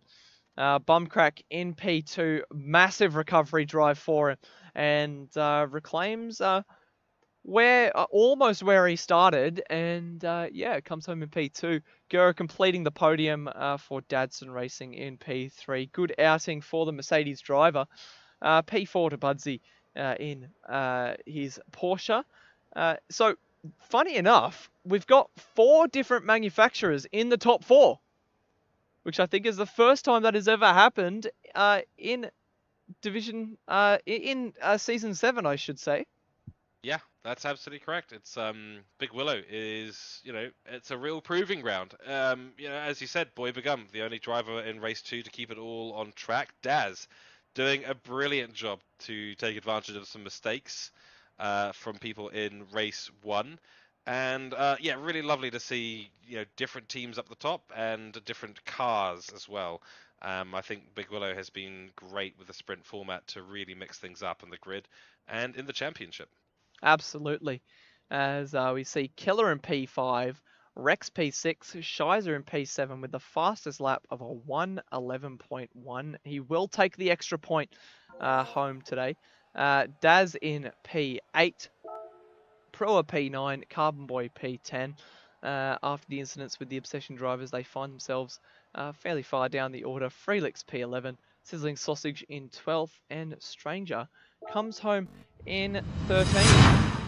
Absolutely. Yeah, so we do need a talk driver of the day, but I'm struggling to find a point at which we can even start that conversation, Lenocis. I think two good contenders are Boy Becoming Gur, I think, honestly. Yeah. Gur, he was not really there in the first race, but in the second race, to be able to come out and take a podium home, it's just good stuff for the Dadson driver. And Boy Begum, he's the only driver that kept it on track the entire way. So, I mean, it just makes sense for Boy Begum to have driver of the day, considering that fact in that race too. So, yeah, we have a couple coming in the comments as well. We see a big mix. Stranger saying Gur, driver of the day. Dadson saying Gur. Debrev giving his to Boybegum. Dadson gives his, a good doc, I should say, gives his to Budsy, which is also a great contender for it. As Budsy, lots of positions gained in the end there. So, despite his technical failures and mechanical retirement in the first race, yeah, coming back for a P5 for P4 in the end there it was actually for Budsy. So, yeah, great job for Budsy. Blind Man giving his to Gur. Boy Begum first win, says Sarah Asher. VF gives his to Gur. Driver of the day Womble for Womble. Yep. But I mean, his justification's pretty good. He did say that he's never left the track in either race. So, you know, when you're not on and in the race, it's pretty difficult to leave the track. So, I think that's a fair point from Womble, to be completely honest with you. But no, my thoughts echo exactly what you just said, Lenocis. At the end of the day, I think Boy Begum, he got a 5th place finish in race 1. Did well to hold on to the back of the very fast BRZ and Superboys. But then to take the race victory in race 2, when everyone around him was unfortunately making mistakes, I think that's definitely worth a little nod towards driver of the day, at least in my opinion. Yeah, absolutely. Yeah, so lots of potential candidates for driver of the day, and I think Robert Rice has summed it up perfectly. That was a wild race. It was indeed. And we've got Division 1 coming right up. They're just doing a couple of practice starts. Oh my goodness! I would rather not say what I've just seen coming into Budweiser's. Well, Budweiser. Let's just say that. I forget the second word. Balcony. Oh, that's it. yeah, Budweiser's balcony. Yes, yeah. Yeah. Excuse me. Yeah. I mean, you know, usually we see an intensity of the Div 1 races usually take a step up. Whether that equates to more clean racing at Big Willow is going to be the question, I think, because we saw in Div 3 very easy to make an unforced error, and I wouldn't be surprised if we saw a couple of the Div 1 chaps also do the same, especially given how fast and how much they'd like to push around this circuit. So, yeah, it's going to be a very, very interesting Div 1 race. Absolutely. So while these guys are sorting themselves out, I think we will go for a quick intermission, just to let everybody sort their race starts out, of course, and will give us some time to get everything ready. So don't go anywhere, guys, as we're just going for a short intermission. And then we'll be with you with Sector 1 racing action of the top flight once again. So special thanks to CGK for the race directing the Division 3 race. It was an incredible spectacle to watch, so thank you, CGK. Yeah. My absolute pleasure. Thank you. And we'll be right back, guys. Don't go anywhere. Division 1 coming right up.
like to get qualifying underway ASAP.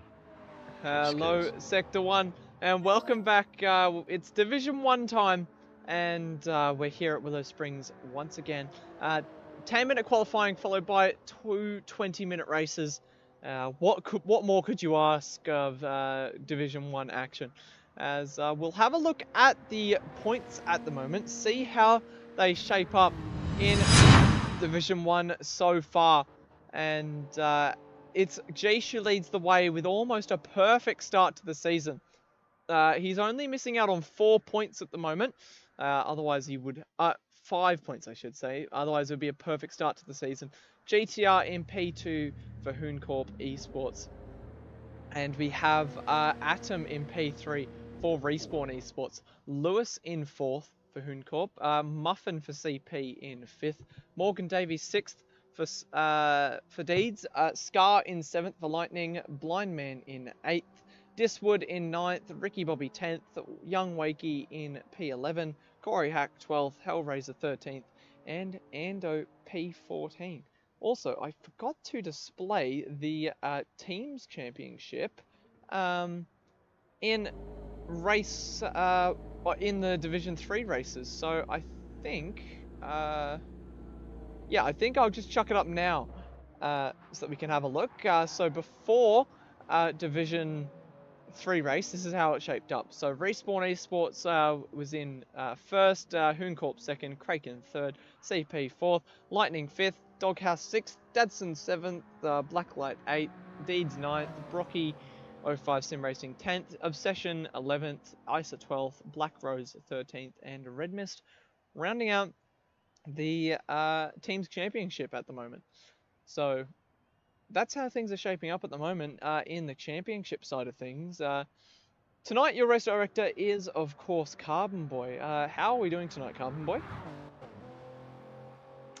I am a little bit tired and very, very sore after that race. I can imagine. Few bumps and collisions in that race. The G-forces affecting you at all? Yeah, let's say race cars are not built to go rally driving. The body's a bit sore after that one. Yeah. But that's all right. I've limped my way here into the comms box. I found a nice comfy chair and I'm ready to get these Div 1 guys underway into qualifying whenever you're ready. I am ready. It's just up to you to click that big red button whenever you would like, Mr. Carbonboy. If there would be one more driver who would be kind enough to tick in, that would be fantastic. Oh, who are we waiting on? Oh, Mr. Atom. Which, speaking of Atom... Nice little segue. Speaking of Atom, he's actually let us know that he's qualified for the GT World Series World Finals for Team New Zealand in the Nations Cup, I believe. He was one of the top 3 drivers in his country, and he's going to be heading overseas. I'm not too sure where he's going, but I know he's going overseas because he's been driving very well in the Nations Cup. The first leg is at Amsterdam, and I'm sure the viewers in the YouTube stream will correct me if I'm wrong. I believe the second leg is Monaco. Oh, very, very interesting. And qualifying is underway.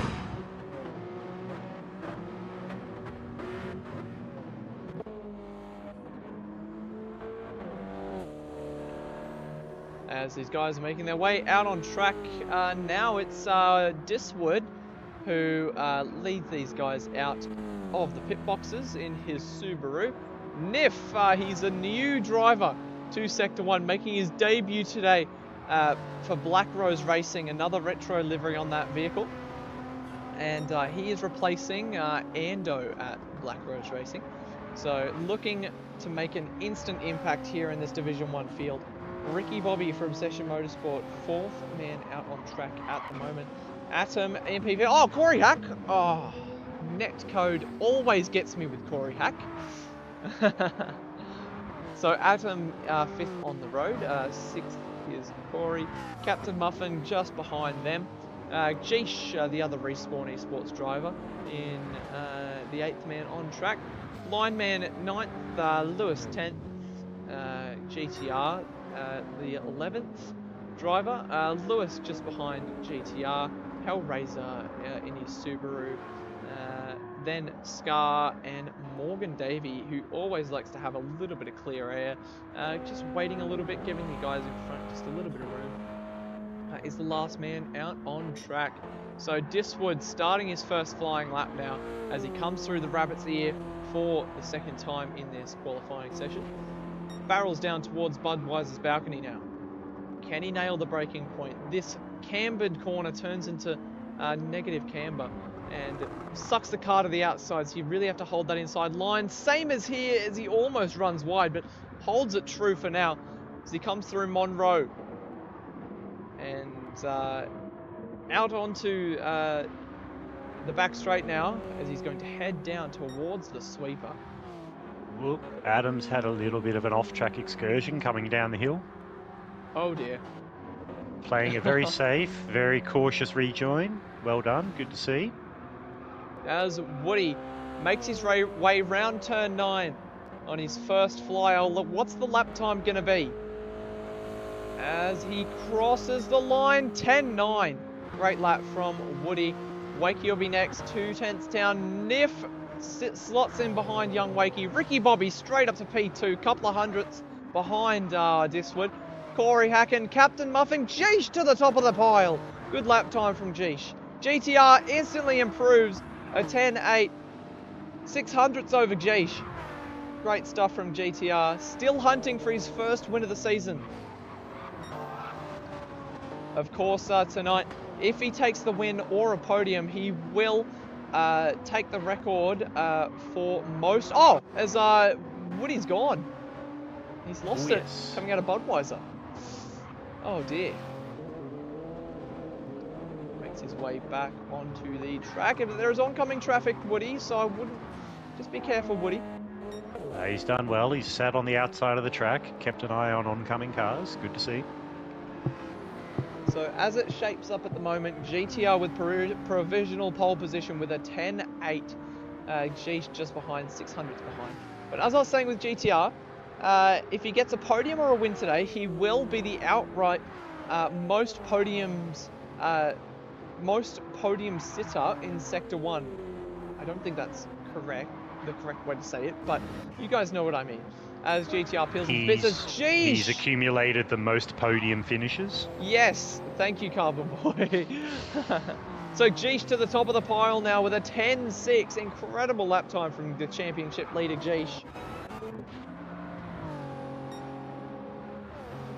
And looking around the pack at the moment, Morgan Davies slots himself into P5. And Corey Hacken 10th, Hellraiser 11th, Atom at the rear of the grid at the moment after his excursion of sorts. As we see this pack of cars that are making their way through Budweiser and into Monroe now. A little bit of dust kicked up there. As they come through the sweeper for the 4th time, these guys. I would imagine they would pit this lap or next as as Ricky Bobby peels in. So did Niff, and who else has peeled in? Jeesh peels in, Captain Muffin peels in. GTR has already pit, and he's right next to his Hooncorp teammate there of Lewis. Oh, Lewis running a little bit wide there. Lewis has also pit, so maybe this could be a little bit of teamwork between the two Hooncorp drivers. You would imagine. Hopefully. GTR's always talking about having a slipstream buddy in qualifying as Atoms. It's an 11 flat, pops himself into P6.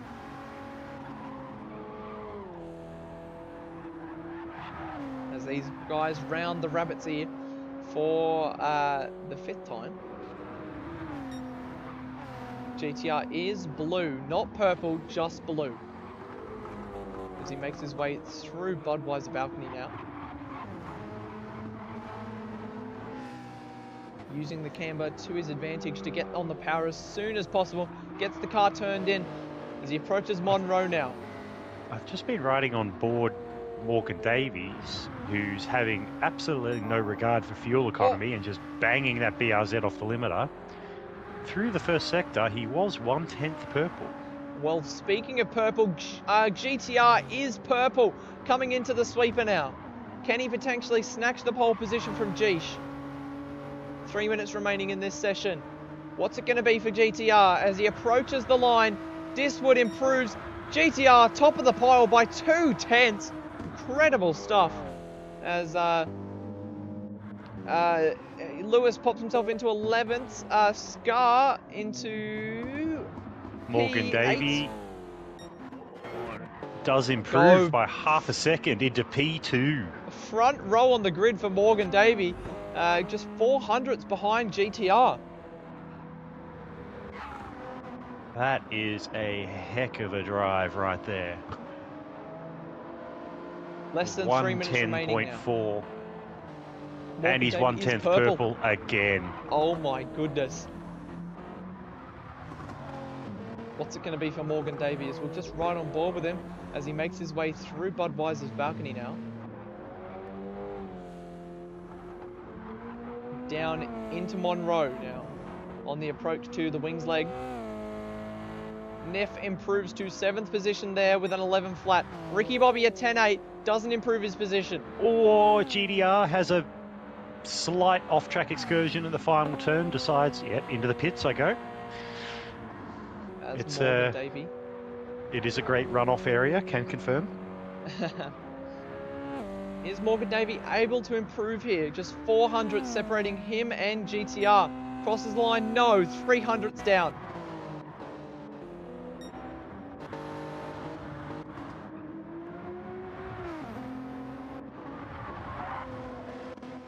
As Scar on an outlap at the moment, followed behind by Blind Man, who is on a flying lap. Potentially, I think he's going to be down. So that lap, yeah, definitely going to be down for Blind Man. But Scar just starting his flying lap now, as we see a lot of cars coming through Budweiser now. Ricky Bobby coming through turn 9. He is also on a flyer. 10.8 on the last lap. Don't think he's going to improve this lap. No, 600ths down. As he'll get one more shot at this, I believe. Maybe two if he's lucky, if he expedites his way around the circuit. Wakey goes ahead of Ricky Bobby by 0.004 of a second. Wow, that's a tight margin. And then Hellraiser ahead by just 400ths.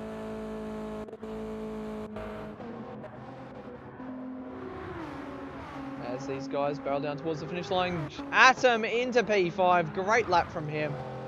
I've just been watching further down the field with the two Hoon Corp drivers. There is definitely going to be some teamwork going on in this last ditch effort for a decent, not decent, sorry, wrong word there, for a better qualifying position for HC Lewis.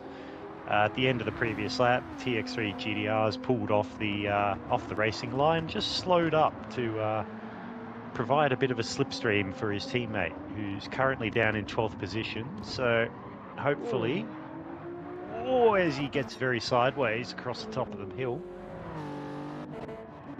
the corner name escapes me, sorry. Budweiser, the beer. Budweiser. Yes, that corner is about as enjoyable as the actual beer. Yeah. Sorry, As my American friends, but unable to improve his position, however, has to settle for P3 though.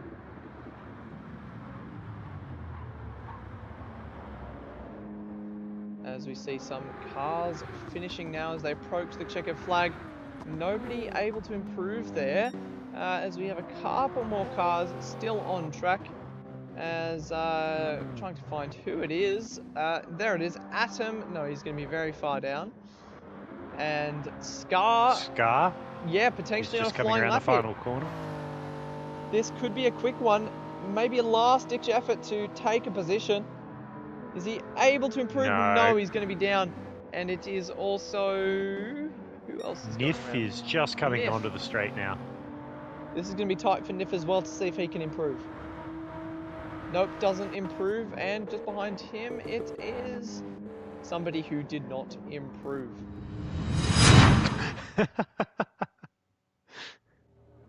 So that is qualifying run and done.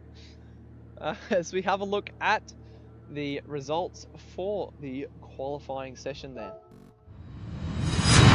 GTR takes pole position with a 110.4. Morgan Davey on the front row, just 4 hundredths behind GTR. Woody in P3. Second BRZ in the top 3 here. Occupies the second row with Geesh alongside.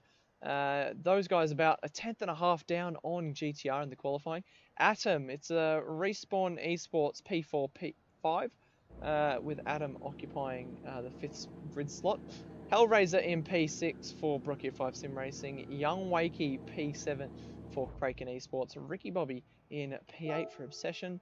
Nif in P9. Scar P10. Captain Muffin P11. Lewis P12. Corey Hack 13th. And rounding out the grid is, of course, Blind Man. So that was a very interesting qualifying session. I mean, Geesh, he obviously would not want to be starting where he's starting. Down in P4, but 2 BRZs in front of him. Using his straight line spin, he might be able to overcome them pretty early in this race, depending on how things go. But we'll just have to wait and see. The most important thing for Morgan Davey and Woody is to not let GTR run away with this one, because that is a possibility if GTR gets the run off the line, because we know that GTR does jump very well off the line, so we'll have to wait and see. From what I've happens. seen in practice sessions and test starts and in qualifying here, the GTR is going to have to watch out for his front left tyre, and the BRZ guys are going to have to watch their fuel gauges. Absolutely, it sounds like the run of the mill for tonight's Division 1 event. So and the stay Supras tuned. will have to watch both. Yeah, pretty much. All right, let's get this show on the road, shall we? Absolutely. I think these guys are waiting very, very eagerly as we're about to head down to the track. The drivers are making their ways to the grid. The big red button has been pushed.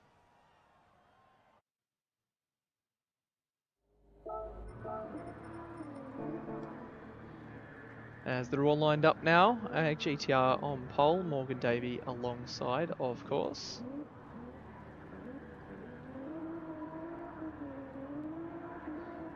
As it's 1 light, 2 light, 3 light, 4 light, 5 lights. They are out and away we go, racing for Division 1 at Willow Springs. It looks like everybody's managed to get off the line relatively fine as they make their way through Castrol Corner, and it looks like everybody's made it through cleanly. Very sensible start from these guys so far, as GTR manages to hold the lead from Morgan Davey in P2. Morgan Davey was the last race winner last time out here at Willow Springs in the Porsches, of course, as we pointed out earlier.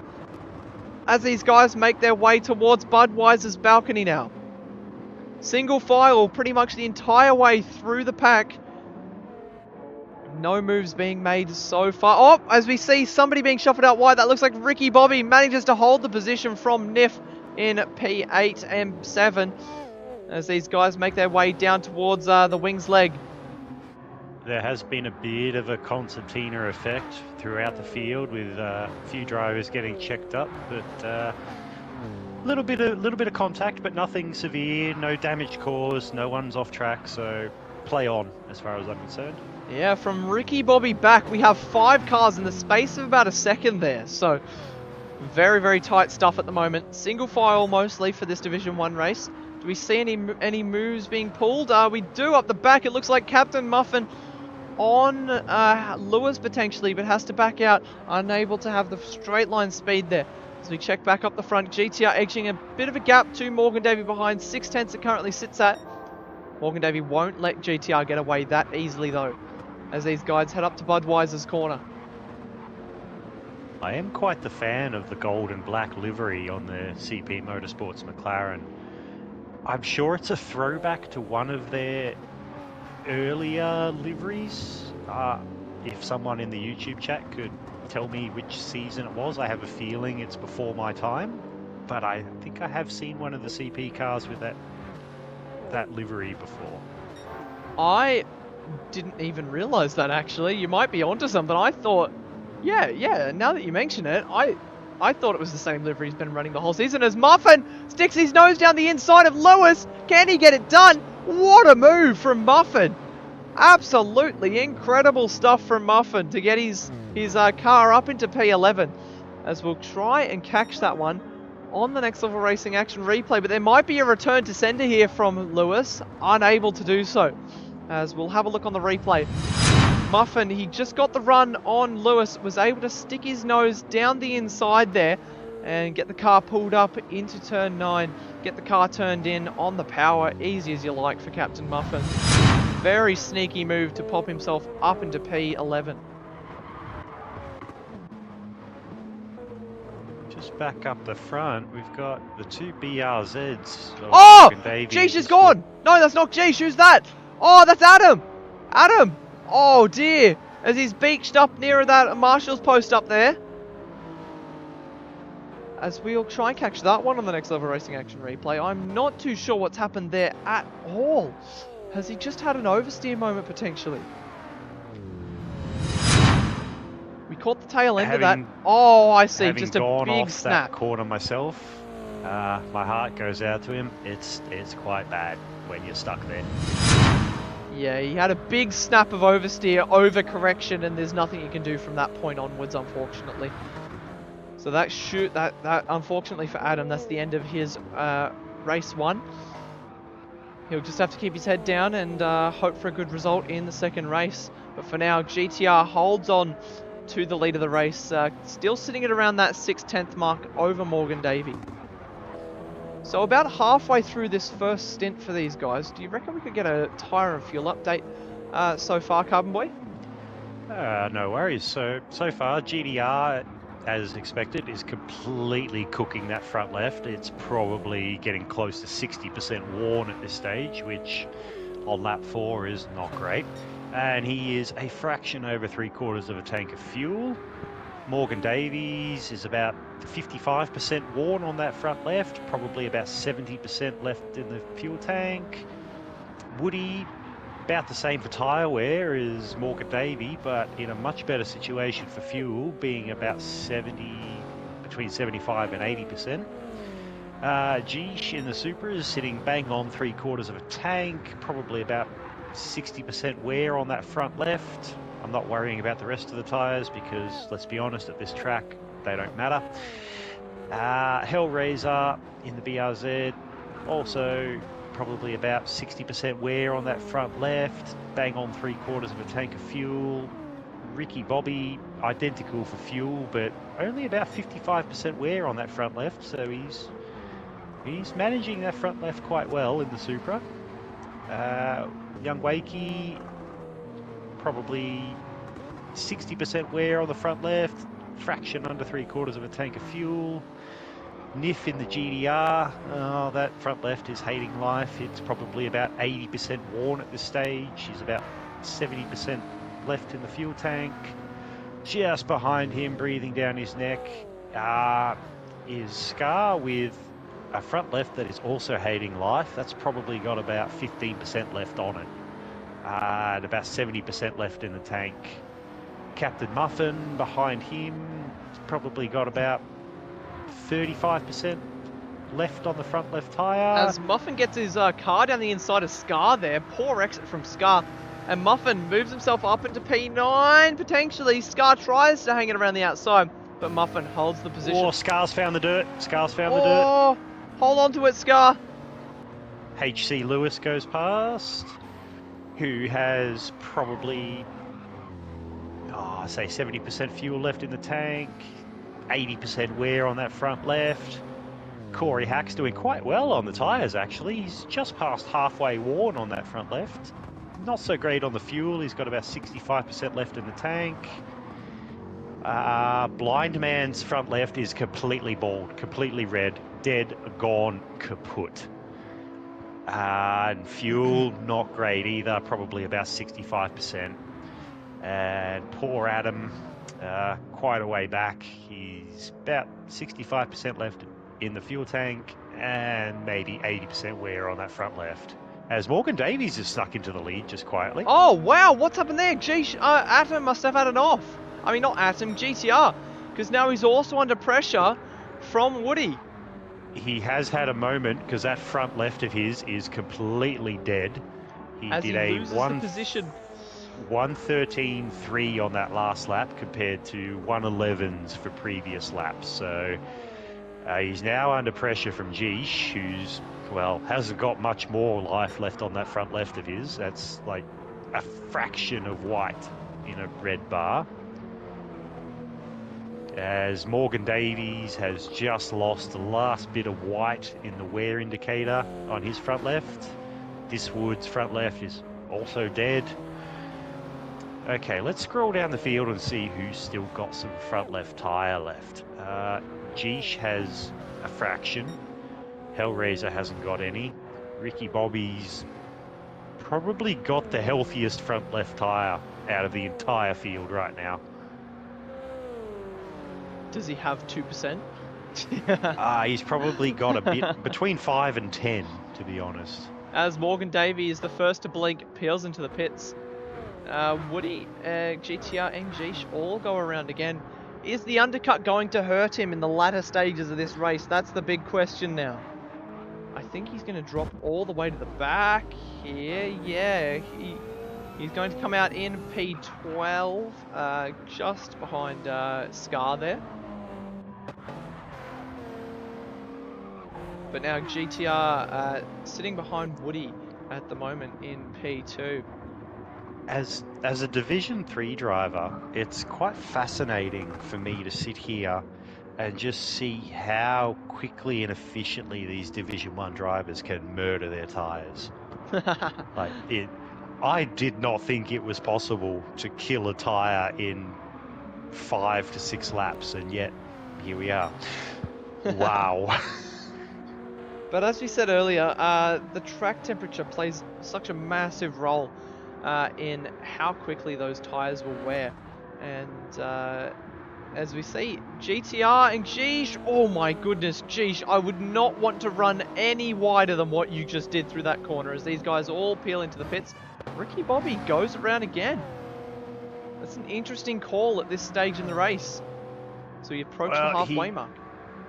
He did have that tiniest fraction of life left in that front left, and he's on par for fuel with the rest of the drivers, so maybe he's just thinking of sticking to his original 8-lap strategy. Potentially.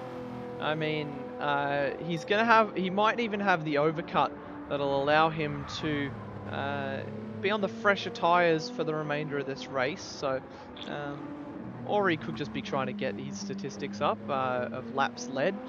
Of course, he has 1 laps led in this race so far as he crossed the line just before. So we'll see what happens. 5 seconds to the good over Morgan Davey now. So Ricky Bobby, he might drop a while back. I mean, Morgan Davey has 2 laps more worn tyres or older tyres than Ricky Bobby at this point, if he pits this lap, that is.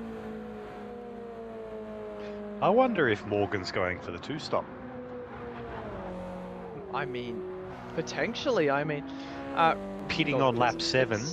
It's a 16-lap race from memory. 17 for these guys. 17 for these guys. So 7, 6, and 5. Is my math correct? No, my math is terrible. No, 7, 6, and 4. Yeah. Or 7, 5, 5 maybe. Yeah, or maybe Morgan being Morgan, he's just going to do the entire second stint on the 1 set of tyres. Potentially. I mean, that's a long stint, 10 laps. His tyres are going to be screaming at the end of it, that's for sure. Oh, he's got Woody right on his rear bumper through that top section.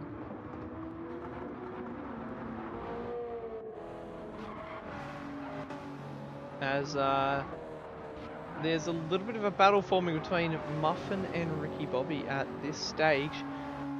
So Muffin is making moves. He's was in P12, into P11, 10, 9, and now 8th ahead of Lewis, and now pressuring Ricky Bobby with those. He has the older tyres, but the more temperature in those tyres as opposed to Ricky Bobby. The tyres take 2 or 3 laps just to come up with temperature, as Ricky Bobby is finding out at the moment, under a lot of pressure from Captain Muffin.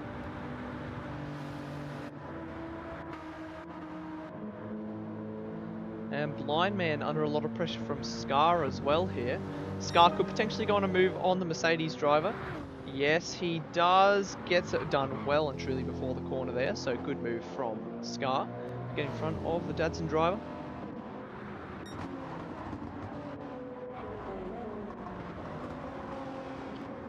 Looking back up the front as well, GTR and Geesh just sort of exchanging lap times. Not pushing too hard at this stage of the race. 7 minutes remaining in this one.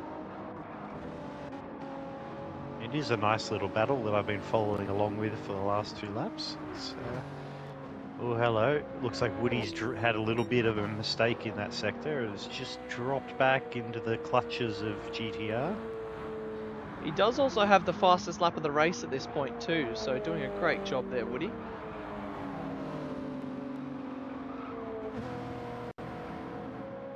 So cross line start. I think Geesh is about to take that. Oh, no. 110.7. This is a very quick operation from these drivers in this final stint. Look at these lap times. 10.7 after 10.7 for Geesh, and a 10.6 for GTR.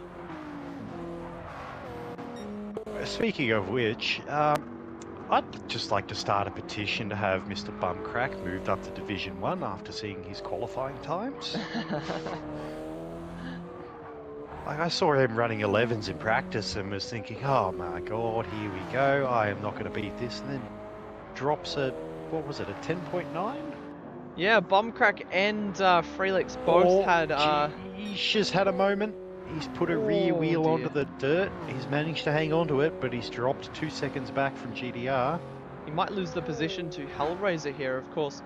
These two, they battled it out. Were pretty major rivals last season in Season 6. They had a good battle at Deep Forest, at Dragon Trail, and of course the final round at Sardegna. These guys battled it out, and now they find each other on track next to each other once again, as Hellraiser trying to pressure Geesh. 4P4 here, tries around the outside and can't quite get the run on him, but he's going to try around the outside again into the Rabbit's Ear, unable to do so at Castro Corner or the Rabbit's Ear, so we'll have to settle. No, he just goes down the inside, straight down the inside. That is the superior grip of the BRZ in action right there. Hellraiser says, thank you very much, Geesh. I'm just going to take that position from you. I don't care that you're the championship leader. I mean, around the outside at turn 1, there's a fine line between brave and silly. But that move down the inside of turn 2, that was fantastic. Absolutely from Hellraiser. Using the grip where he has it, as Geesh might be close enough to try a return move on Hellraiser. No, not quite close enough. Just riding on board GTR, who put a fraction of his outside wheel onto the dirt at the final turn. That was a pucker moment. As Geesh tries to get his car down the inside, but it looks like Hellraiser manages to hold off on the outside at Kerstroll Corner, so good job. And here comes young Wacky to join the party. We have a good battle on our hands shaping up. All started with that Hellraiser move on Geesh. And with the 3 of these guys maybe holding each other up, Ricky Bobby's only 7/10 further back. Yeah, we have a big battle coming up between these 4, and Captain Muffin could even be dragged into it as well in P8. Keep the camera on that battle, because that'll be an absolute cracker. But just to report, not forgetting Morgan Davey, who's currently out front by 2.1 seconds over Woody, who's 1.5 seconds clear of GTR. That's nothing to be sneezed at. But yeah, this battle for 4th, 5th, 6th, I think Muffin might be a little bit too far back with the amount of time left, but I could be wrong. I've been wrong many, many times before, so it's nothing new. Ricky Bobby is right in the slipstream of Young Wakey here. So Womble has given us some confirmation in the Oh, boy. chat. The CP livery is a tribute to their M3s in pre-season 9 in 2008. Okay, Womble. Pre-season 9 in 2008. Somehow, I think my leg is being pulled. So, Cannot also, confirm, but I have my suspicions. Brocky with the actual confirmation has said it is Muffin's normal livery, but it's based off a CP livery that won the Track Stars series. As Ricky Here Bobby we goes go. past Yes. Wakey. Is Wakey able to hold it down the inside? Potentially. Oh no, he has to slot him behind. Ricky Bobby's got the move before turn 9. Yeah, young Wacky, man after my own heart, going side by side around the final turn. No, thank you. Wisely backs out of it. Smart boy. As Jeesh still trying to make his way back past Hellraiser.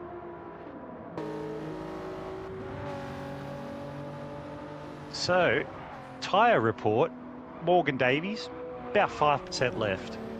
Woody, completely dead. GDR, completely dead tyre. No. Hellraiser, aka Turtle, also completely dead front left. Geesh, near enough to dead front left. Ricky Bobby, probably 10 to 12% low on that front left tyre. So Ricky Bobby is right up under the bumper of Jeesh as well. So Ricky Bobby is making moves. The overcut. Oh!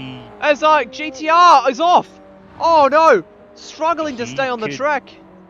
Ricky Bobby could pick up a couple of spots here because Wacky, front left, dead. Captain Muffin, yeah, about 5% left. Might get Wacky based on that. HC Lewis, front left, dead.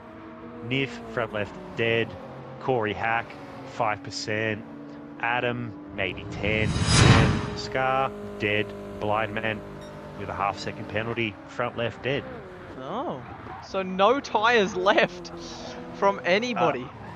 Apart from Ricky Bobby's got 10% left. He's managed the front tyres fantastically, relatively speaking. And this will be the last lap of the race for these guys. As he goes down the inside of Geesh. Oh my turn goodness. Can he get it pulled up? I don't think he can make that move stick. 3. He just did.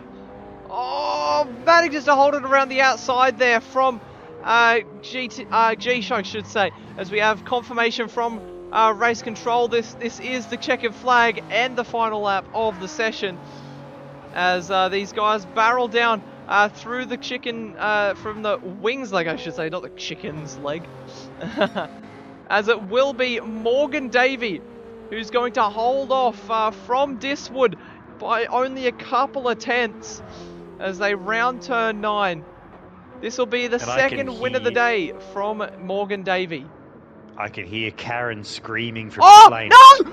God, Diswood got him! Oh my goodness! Oh, he's run out of fuel! I can hear Karen screaming from pit lane because Morgan Davies is completely out of fuel on the main straight. Oh no! Disaster for Morgan Davey! He held the lead of the race since lap 3.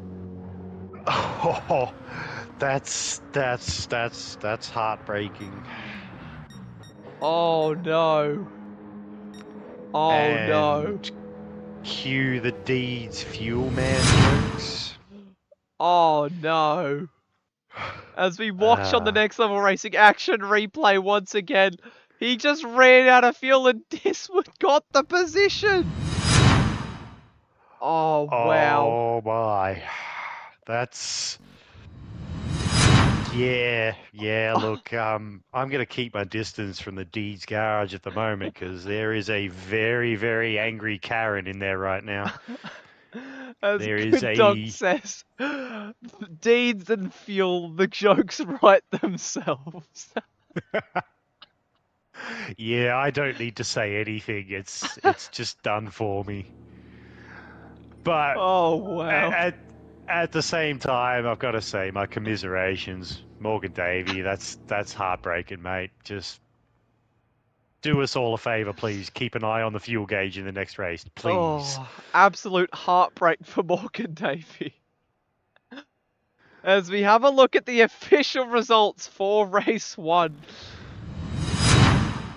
And Woody takes race 1 with a final finishing time of a 20 minutes and 37 seconds. Now, interesting enough, okay, Bumcrack's total time for race 1 was 20 minutes and 41 seconds, which would have slotted him in either P3 or 4, around that mark. So Bumcrack to Div 1, gotta be. That's what I'm gathering from this race 1 anyway. Morgan Davey takes P2 there.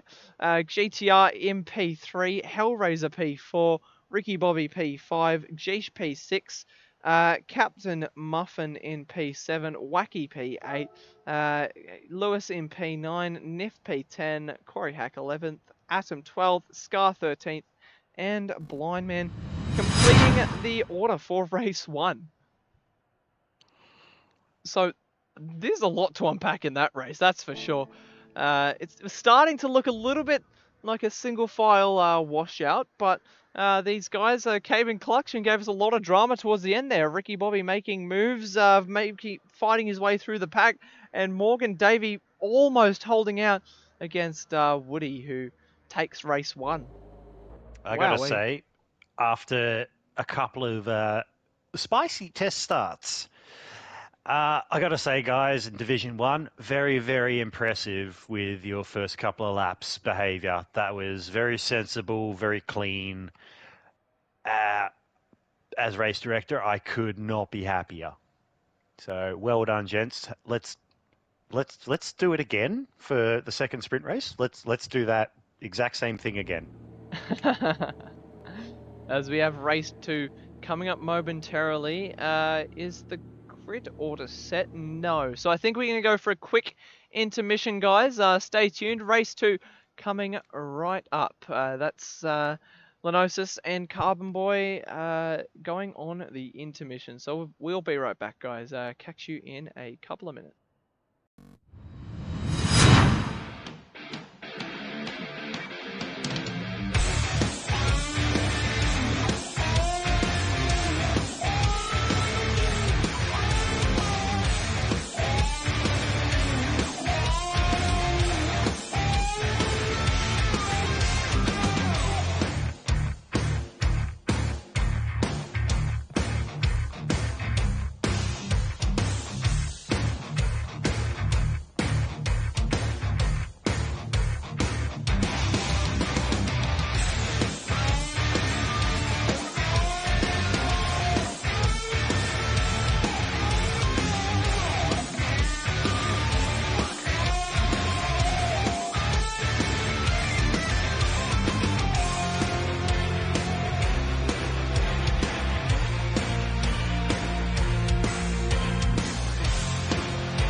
Hello, everybody, and we are back. We've set the grid for race 2, and we are about to get underway any moment now. It's up to Carbonboy to press the big red button, and we'll get underway for race number 2 of the Sector 1 Division 1 Round 4 sprint here at Willow Springs. And the big red button has been pressed as the drivers are making their way onto the grid as we speak. It is, of course, Woody on pole, Morgan Davey alongside once again.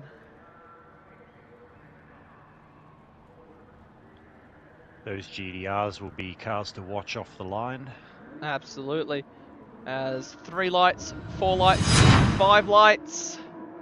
They are out and away we go, racing here at Willow Springs for race number 2.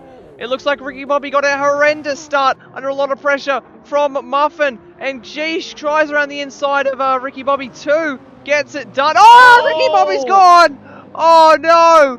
Huge contact and Ricky Bobby goes to the back of the pack at the start of that one. That was a bit of a chain reaction, a bit of a tap from Lewis to Muffin to Ricky Bobby, and it's all gone pear-shaped. As these guys continue on up towards Budweiser's balcony now. Bumper to tail everybody is, as Corey Hack's a little bit wide in the background.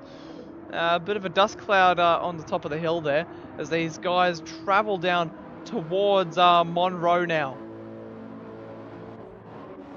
It looks like they get through fine, but Woody holds the lead of the race so far, as Morgan Davey just behind with Hellraiser and Hellraiser sitting just behind Morgan Davey. So it's 3 Subarus in the top 4. Scar down the inside of Blind Man at the final turn. Absolutely sends it.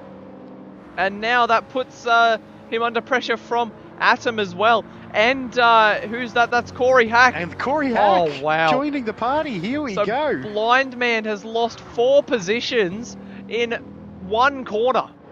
Oh, someone's off. Someone's off in the dirt, turn 1. Who was that? I think it was just a bit of a dust cloud from somebody running wide, but everybody seems to be on the track still, which is good news. As these guys head towards Budweiser's balcony once again. There it is, as they round the corner and head down towards, on the run down to Monroe. Niff is looking very, very racy, trying to attack the McLaren of Captain Muffin. Can't find a way past right at the top of the hill there. Niff has had a very, very quiet race 1, just doing his own thing there, sitting in the middle of the pack, so hopefully able to get something out of a second race here in Sector 1. As these Hellraiser has made his way past Geesh, if I'm not mistaken. Yeah, he had, yes, on lap 1, I believe. Which is awesome stuff from Hellraiser.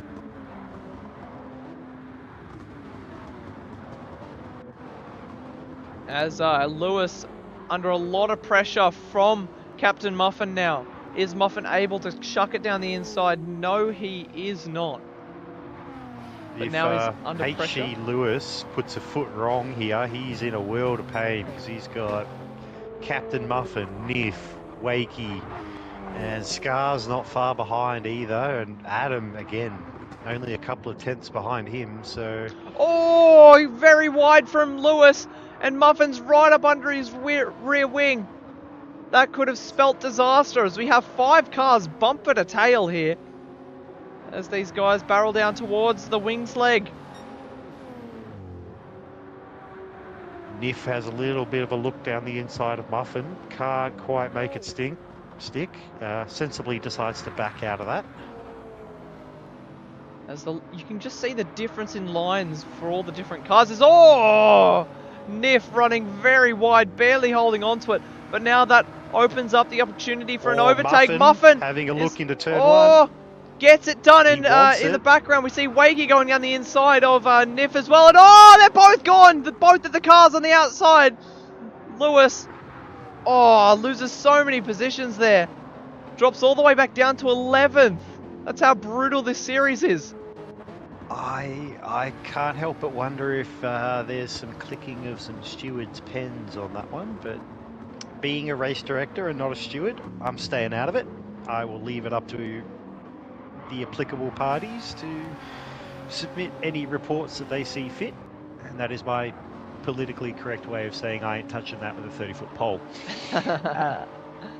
Young Wakey is under a lot of pressure from Niff, who's just popped a couple Oh of my tires onto the goodness, dirt that's there. a huge crash in the background! Lewis is off! Oh my goodness. Is he alright? Has he got a concussion? Oh There's dear. a fair bit of damage on the front of that car. That front left wheel is not pointing in the right direction, and I can't really recognise the front bumper anymore. As Geesh makes his way past Hellraiser potentially. Is he able to hold the inside line? Hellraiser, yes he is, but the inside becomes the outside. As Geesh moves his way up into P4, is Hellraiser able to stick his nose down the inside like he did in race 1? No, he is not. The grip differential not enough at this time. Muffin running wide in the background. As we catch what happened with Lewis on the Next Level Racing action replay, and yeah, we just saw it in the background. He just flew off into that wall, and oh, huge contact in the background there. As we see these guys still battling here. Niff just holding on to these guys. Currently with the fastest lap of a 1 minute 10.77. As Woody has opened up about a second gap to Morgan Davey at the moment, so pretty good stuff from these guys. Just able to hold off from GTR for now, who is also under a lot of pressure from Geesh at this point in the race.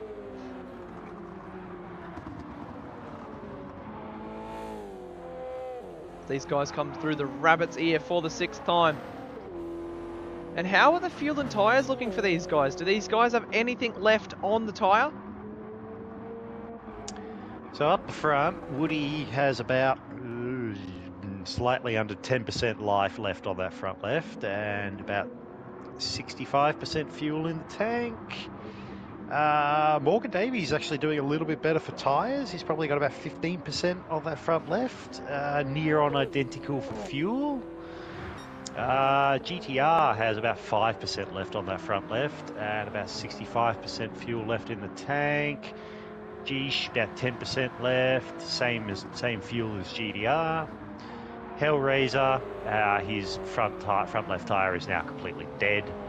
About 65% fuel as well. Captain Muffin is actually doing surprisingly well with his front tyre. As he's under a lot of pressure from Wakey. Is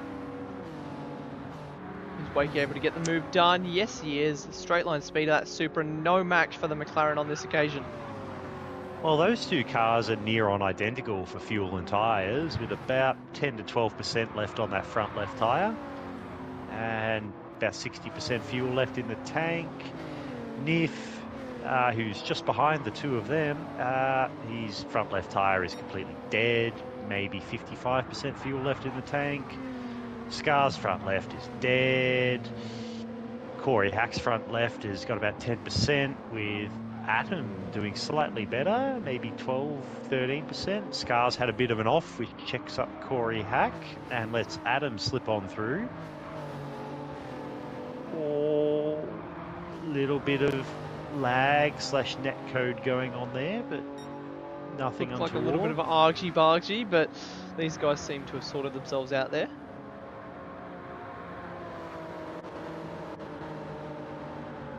Corey Hack had the run onto Scar and Adam into the final turn, but very wisely decides to just get it back out of it. He pulls into the pits at the end of lap 7. First to bite the bullet there, Corey Hack. As Morgan Davey has closed that gap to Woody to just 4 tenths. 5 tenths now. Gets the exit as well, so that does come down to 4 tenths. As GTR... Both of them are near on identical for fuel and tyres. Well, fuel they're identical, tyres they're identical because the front lefts are both completely dead. Non-existent. Yeah, there is nothing. Like, no one in the top 5, top 6. No one in the top 6 has anything left on their front left tyre. It's P7 Captain Muffin who's got about 5% left on his front left. Oh dear. As Geisha and GTR have lost touch with the front 2 a little bit. 2 seconds the gap currently. As I'd imagine these guys would start peeling into the pits. Yes, they do. 1, 2, 3, 4, like soldiers. Who else peels in? 6, 7, 8. Everybody. Oh, 9 potentially. Yep. 10, 11, 12. Everyone's into the pits at this stage. Everybody. Corey Hack was the first one to bite the bullet early. Ooh, So Corey Hack. Yep, of course he's going around again. He's already pitted. Luke, you're an idiot. He's come out into a pretty good spot, P9. He's got an extra lap on his tyres. Wait, did Ricky Bobby go around again? Yes, he did. Okay, I was going to say, but Ricky Bobby into P3, how did this happen? But no, he is yet to pit.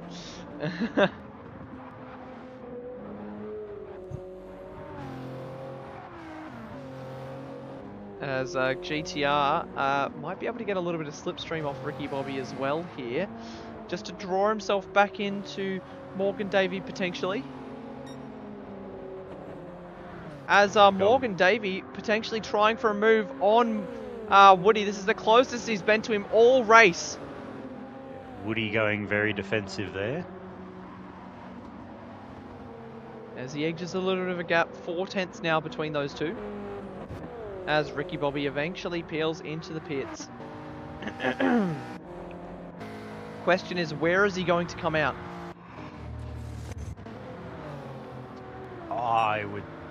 I would venture a guess at P12. Well, he came out P11, so you're pretty close. Not bad. Not bad. And the good news is he's right on the back of this battle pack with fresher tyres, so he could carve his way through and make up a couple of positions potentially. 2 seconds to Niff in front. We've got 2 pretty hot battles here on track at the moment. We've got 4 tenths between Woody and Morgan, and then there's 6 tenths between GDR and Geesh. Just off the back of them is Hellraiser, aka Turtle, who I'm sure he'll be more than happy to have those 2 battle it out and slow each other up so he can catch up and join in the fun. Absolutely. We saw in race 1, he was able to get the better of Geesh there. So, once again, hoping to improve on that. Sets a personal quickest lap of an 10.9 as well, I should say. Captain Muffin as well with the quickest lap at the moment, a 10.5. Good job from Captain Muffin. Wow. If that carries, he'll be the one picking up the extra point for race number 2.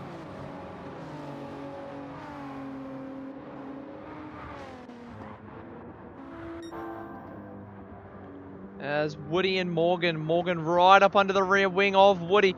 Saw half of his nose there on the inside line, but doesn't chuck it down the inside. He's just got to be waiting behind at the moment. I think he's only worried about sticking behind, conserving the car a little bit, potentially, and making a move late on.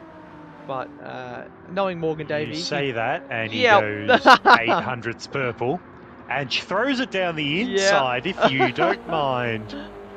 I was going to say, before we saw the move, that knowing Morgan Davey, he alternatively does not want to sit behind. And he did it. Oh, here we go. Turn 1. Here we go, boys.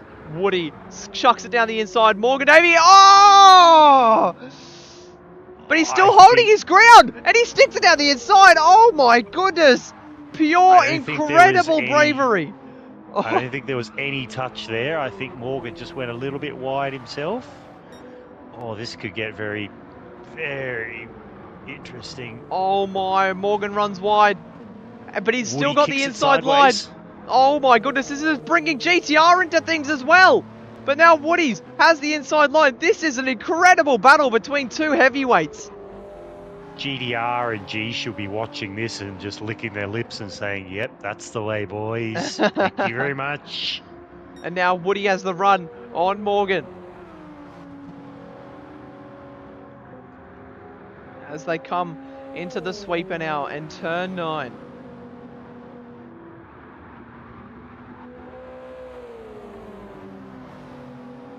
Looks like Morgan has escaped for now. Barely though.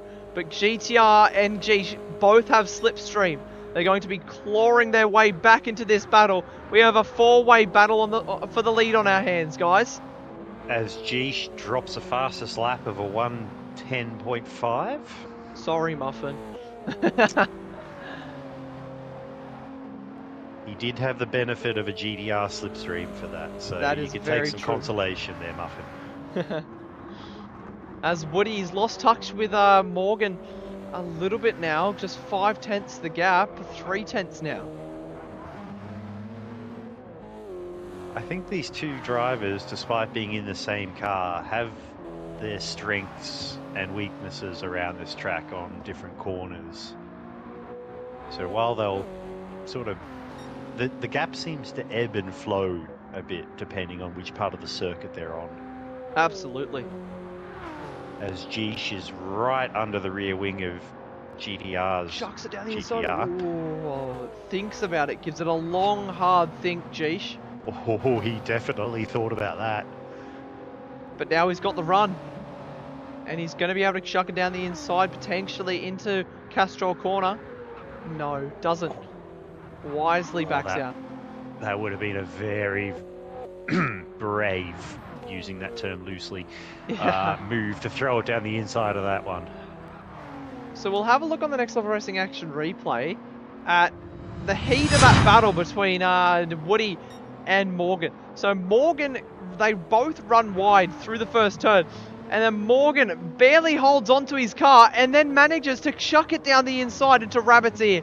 Incredible stuff from the two of them to keep that battle up. And Woody runs wide. Oh dear. Losing a couple of tenths to Morgan in front.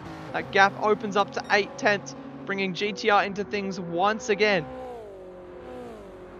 As the sun is beginning to set here at Willow Springs. 3 minutes remain in this one. And it is far from over. Keep the cameras up there. I'm just keeping an eye on this little battle further back for P5 and 6 with Hellraiser and Muffin. Delta's been sort of hanging around the 8/10 mark for a while, and Muffin's just managing to get it down to 5/10, 6/10. So curious to see if he can take advantage of his tyre advantage that he most definitely has at this point of the race and make his way up into the top 5.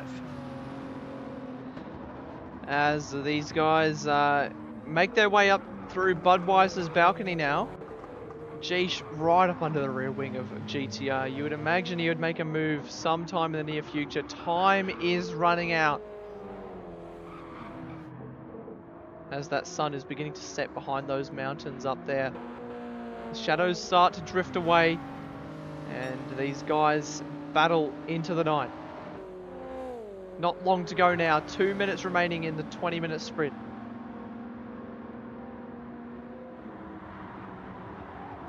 I'm just checking on the fuel situation in the two BRZs up the front. I'm not going to give too much away because that'll ruin my fun. Oh, Geesh goes into the podium place. Oh, but GTR. Oh, is he able to hold him true? Yes, he is. Takes the position back. Easy as you like. And now Geesh, oh, he runs very wide. And Geesh is going to get the nose in there. Oh, GTR's line is compromised through that corner. Is he able to hold off? Yes, he is. Geesh is trying to get past at all costs. His line is compromised because his front left tyre is completely cooked. He's also on the fuel light. And just as I was trying to say earlier, before these guys decided to make it exciting, the two guys up the front are identical for fuel. That's all I'm going to say on that. Identical on fuel with 0% in the tank. I'm just going to say they're identical on fuel. As these guys are around turn 9 and they're about to begin the final lap here of Willow Springs. Jeesh is going to get a couple more opportunities for this podium place, and he has a much better run on this time, and he's into the 3rd place position, but GTR refuses to go down. Holds onto the position for the 3rd lap in a row, but Jeesh has a better line into the rabbit's ear now. Little bit of contact, and GTR has to concede to Jeesh. He's got no tyres, no fuel. How is he still doing this? Can he chuck it down the inside? Yes, he does. A last-ditch effort. Gets the move. What a move from GTR. Runs wide. But now Jeesh is going to have the inside line through Budweiser. Oh, my goodness. This is a scrap for the ages. What the hell? How? Oh, my goodness. As GTR looks like he's going to hold off. Oh, my goodness. He's what out of a fuel. scrap. Oh, He no. is out of fuel. Oh, no. This is another twist in the tail. Jeesh will take P3. Oh no. As Speaking Morgan of out Davey of fuel- rounds the final corner. And is he out of fuel? No, he isn't. He's going to go all the way. And Karen can finally celebrate the full 30 points. As Woody crosses the line in P2. Jeesh will take P3. Muffin P4. What a finish for Muffin. Hellraiser P5. Adam P6. Wakey P7. Corey Hack 8th. Niff 9th. Ricky Bobby, he's had an accident there actually. GDR is back into P11. But he's got no fuel. I think Scar's going to get him. Oscar Scar. had an off at the final turn. So many people off at the final turn. He will still get past him. Oh, and Lewis is going to get him as well. Oh dear. So, geez. No, oh, he's going to Lewis push is him. doing the right thing. He pushed him along the line. Now that's a fantastic teammate right there. Oh. Wow. Oh. How do we unpack that one? Holy moly. Even knowing that he was going to run out of fuel, he was still... Like, surely he would have known he was going to run out of fuel. That was an absolute scrap for the ages. That one... that has to be one of the greatest battles in Sector 1 history between Jeesh and GTR right there. Holy moly. Oh, I don't know. That side-by-side action with Woody and Morgan was definitely up there as well. I think this race 2 here at Willow Springs is an instant Sector 1 classic. Oh dear. As we'll have a look at the official results at the end of all of that. And let me just get it up. There we go. So holy moly. It's a Morgan Davey Diswood in the Subarus 1-2. The opposite of the way it was in race 1. Jeesh completes the podium and with the fastest lap as well. So a 10.5 flat for that. Captain Muffin, after a poor qualifying session, has come home with the goodies in P4 and taken home some valuable points for CP Motorsport there.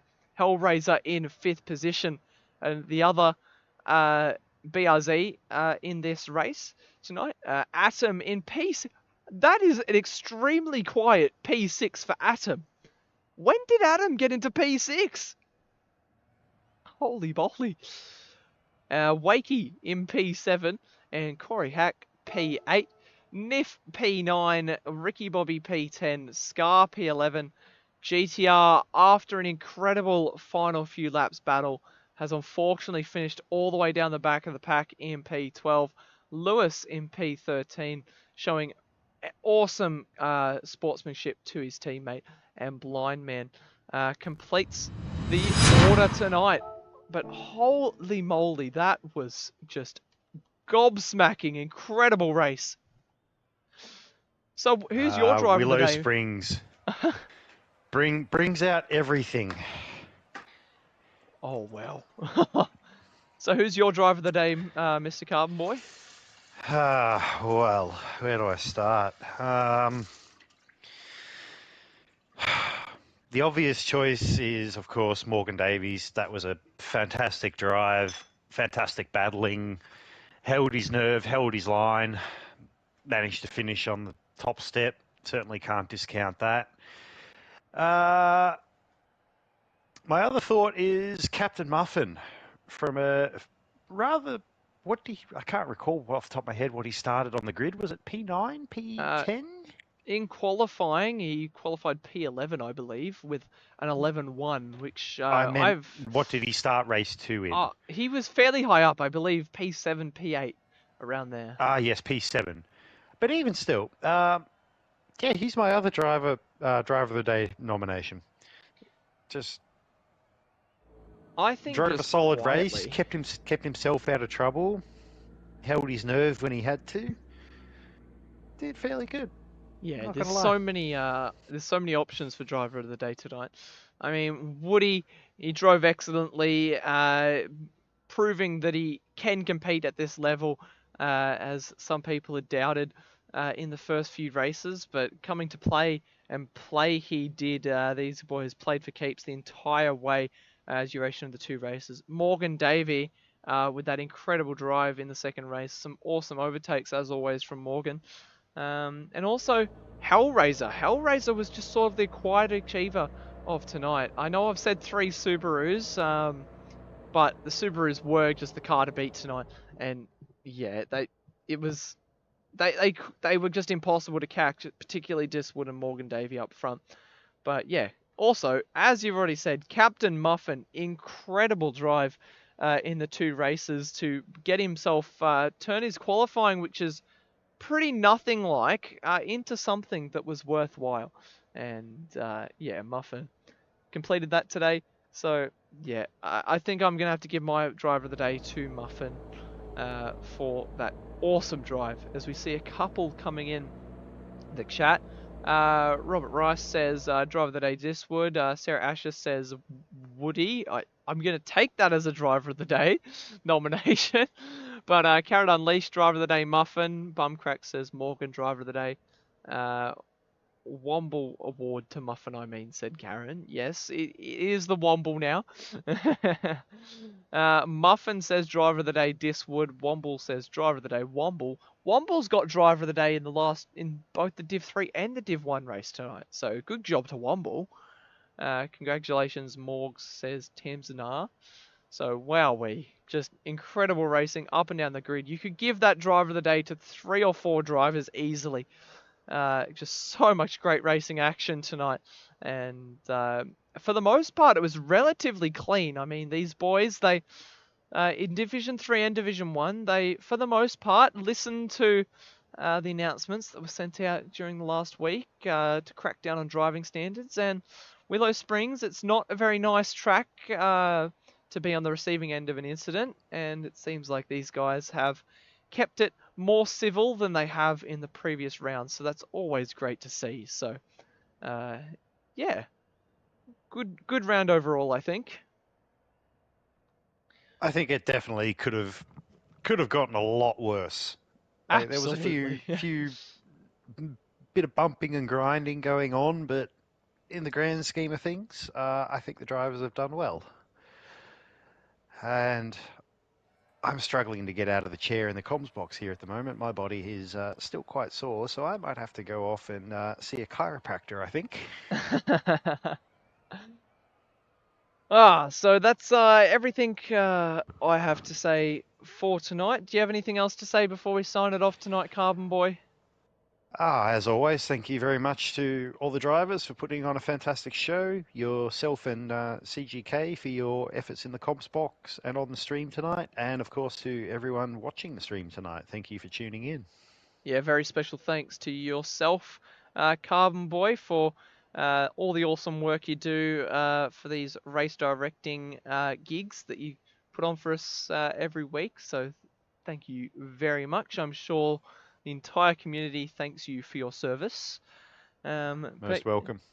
Yeah, if you haven't already, click the like button, subscribe to the channel, and if you want to get in on the Sector 1 action yourself, click the link down in the description below that'll take you to our official Discord server. We have a great bunch of guys that are always talking about all things racing and beyond. And yeah, it's just generally fun to come down and have a bit of a race with us. So thanks everybody once again for turning out for a wonderful night of racing. And that's everything that I have to say for this one. And nothing else, Carbonboy. Let's get out of here.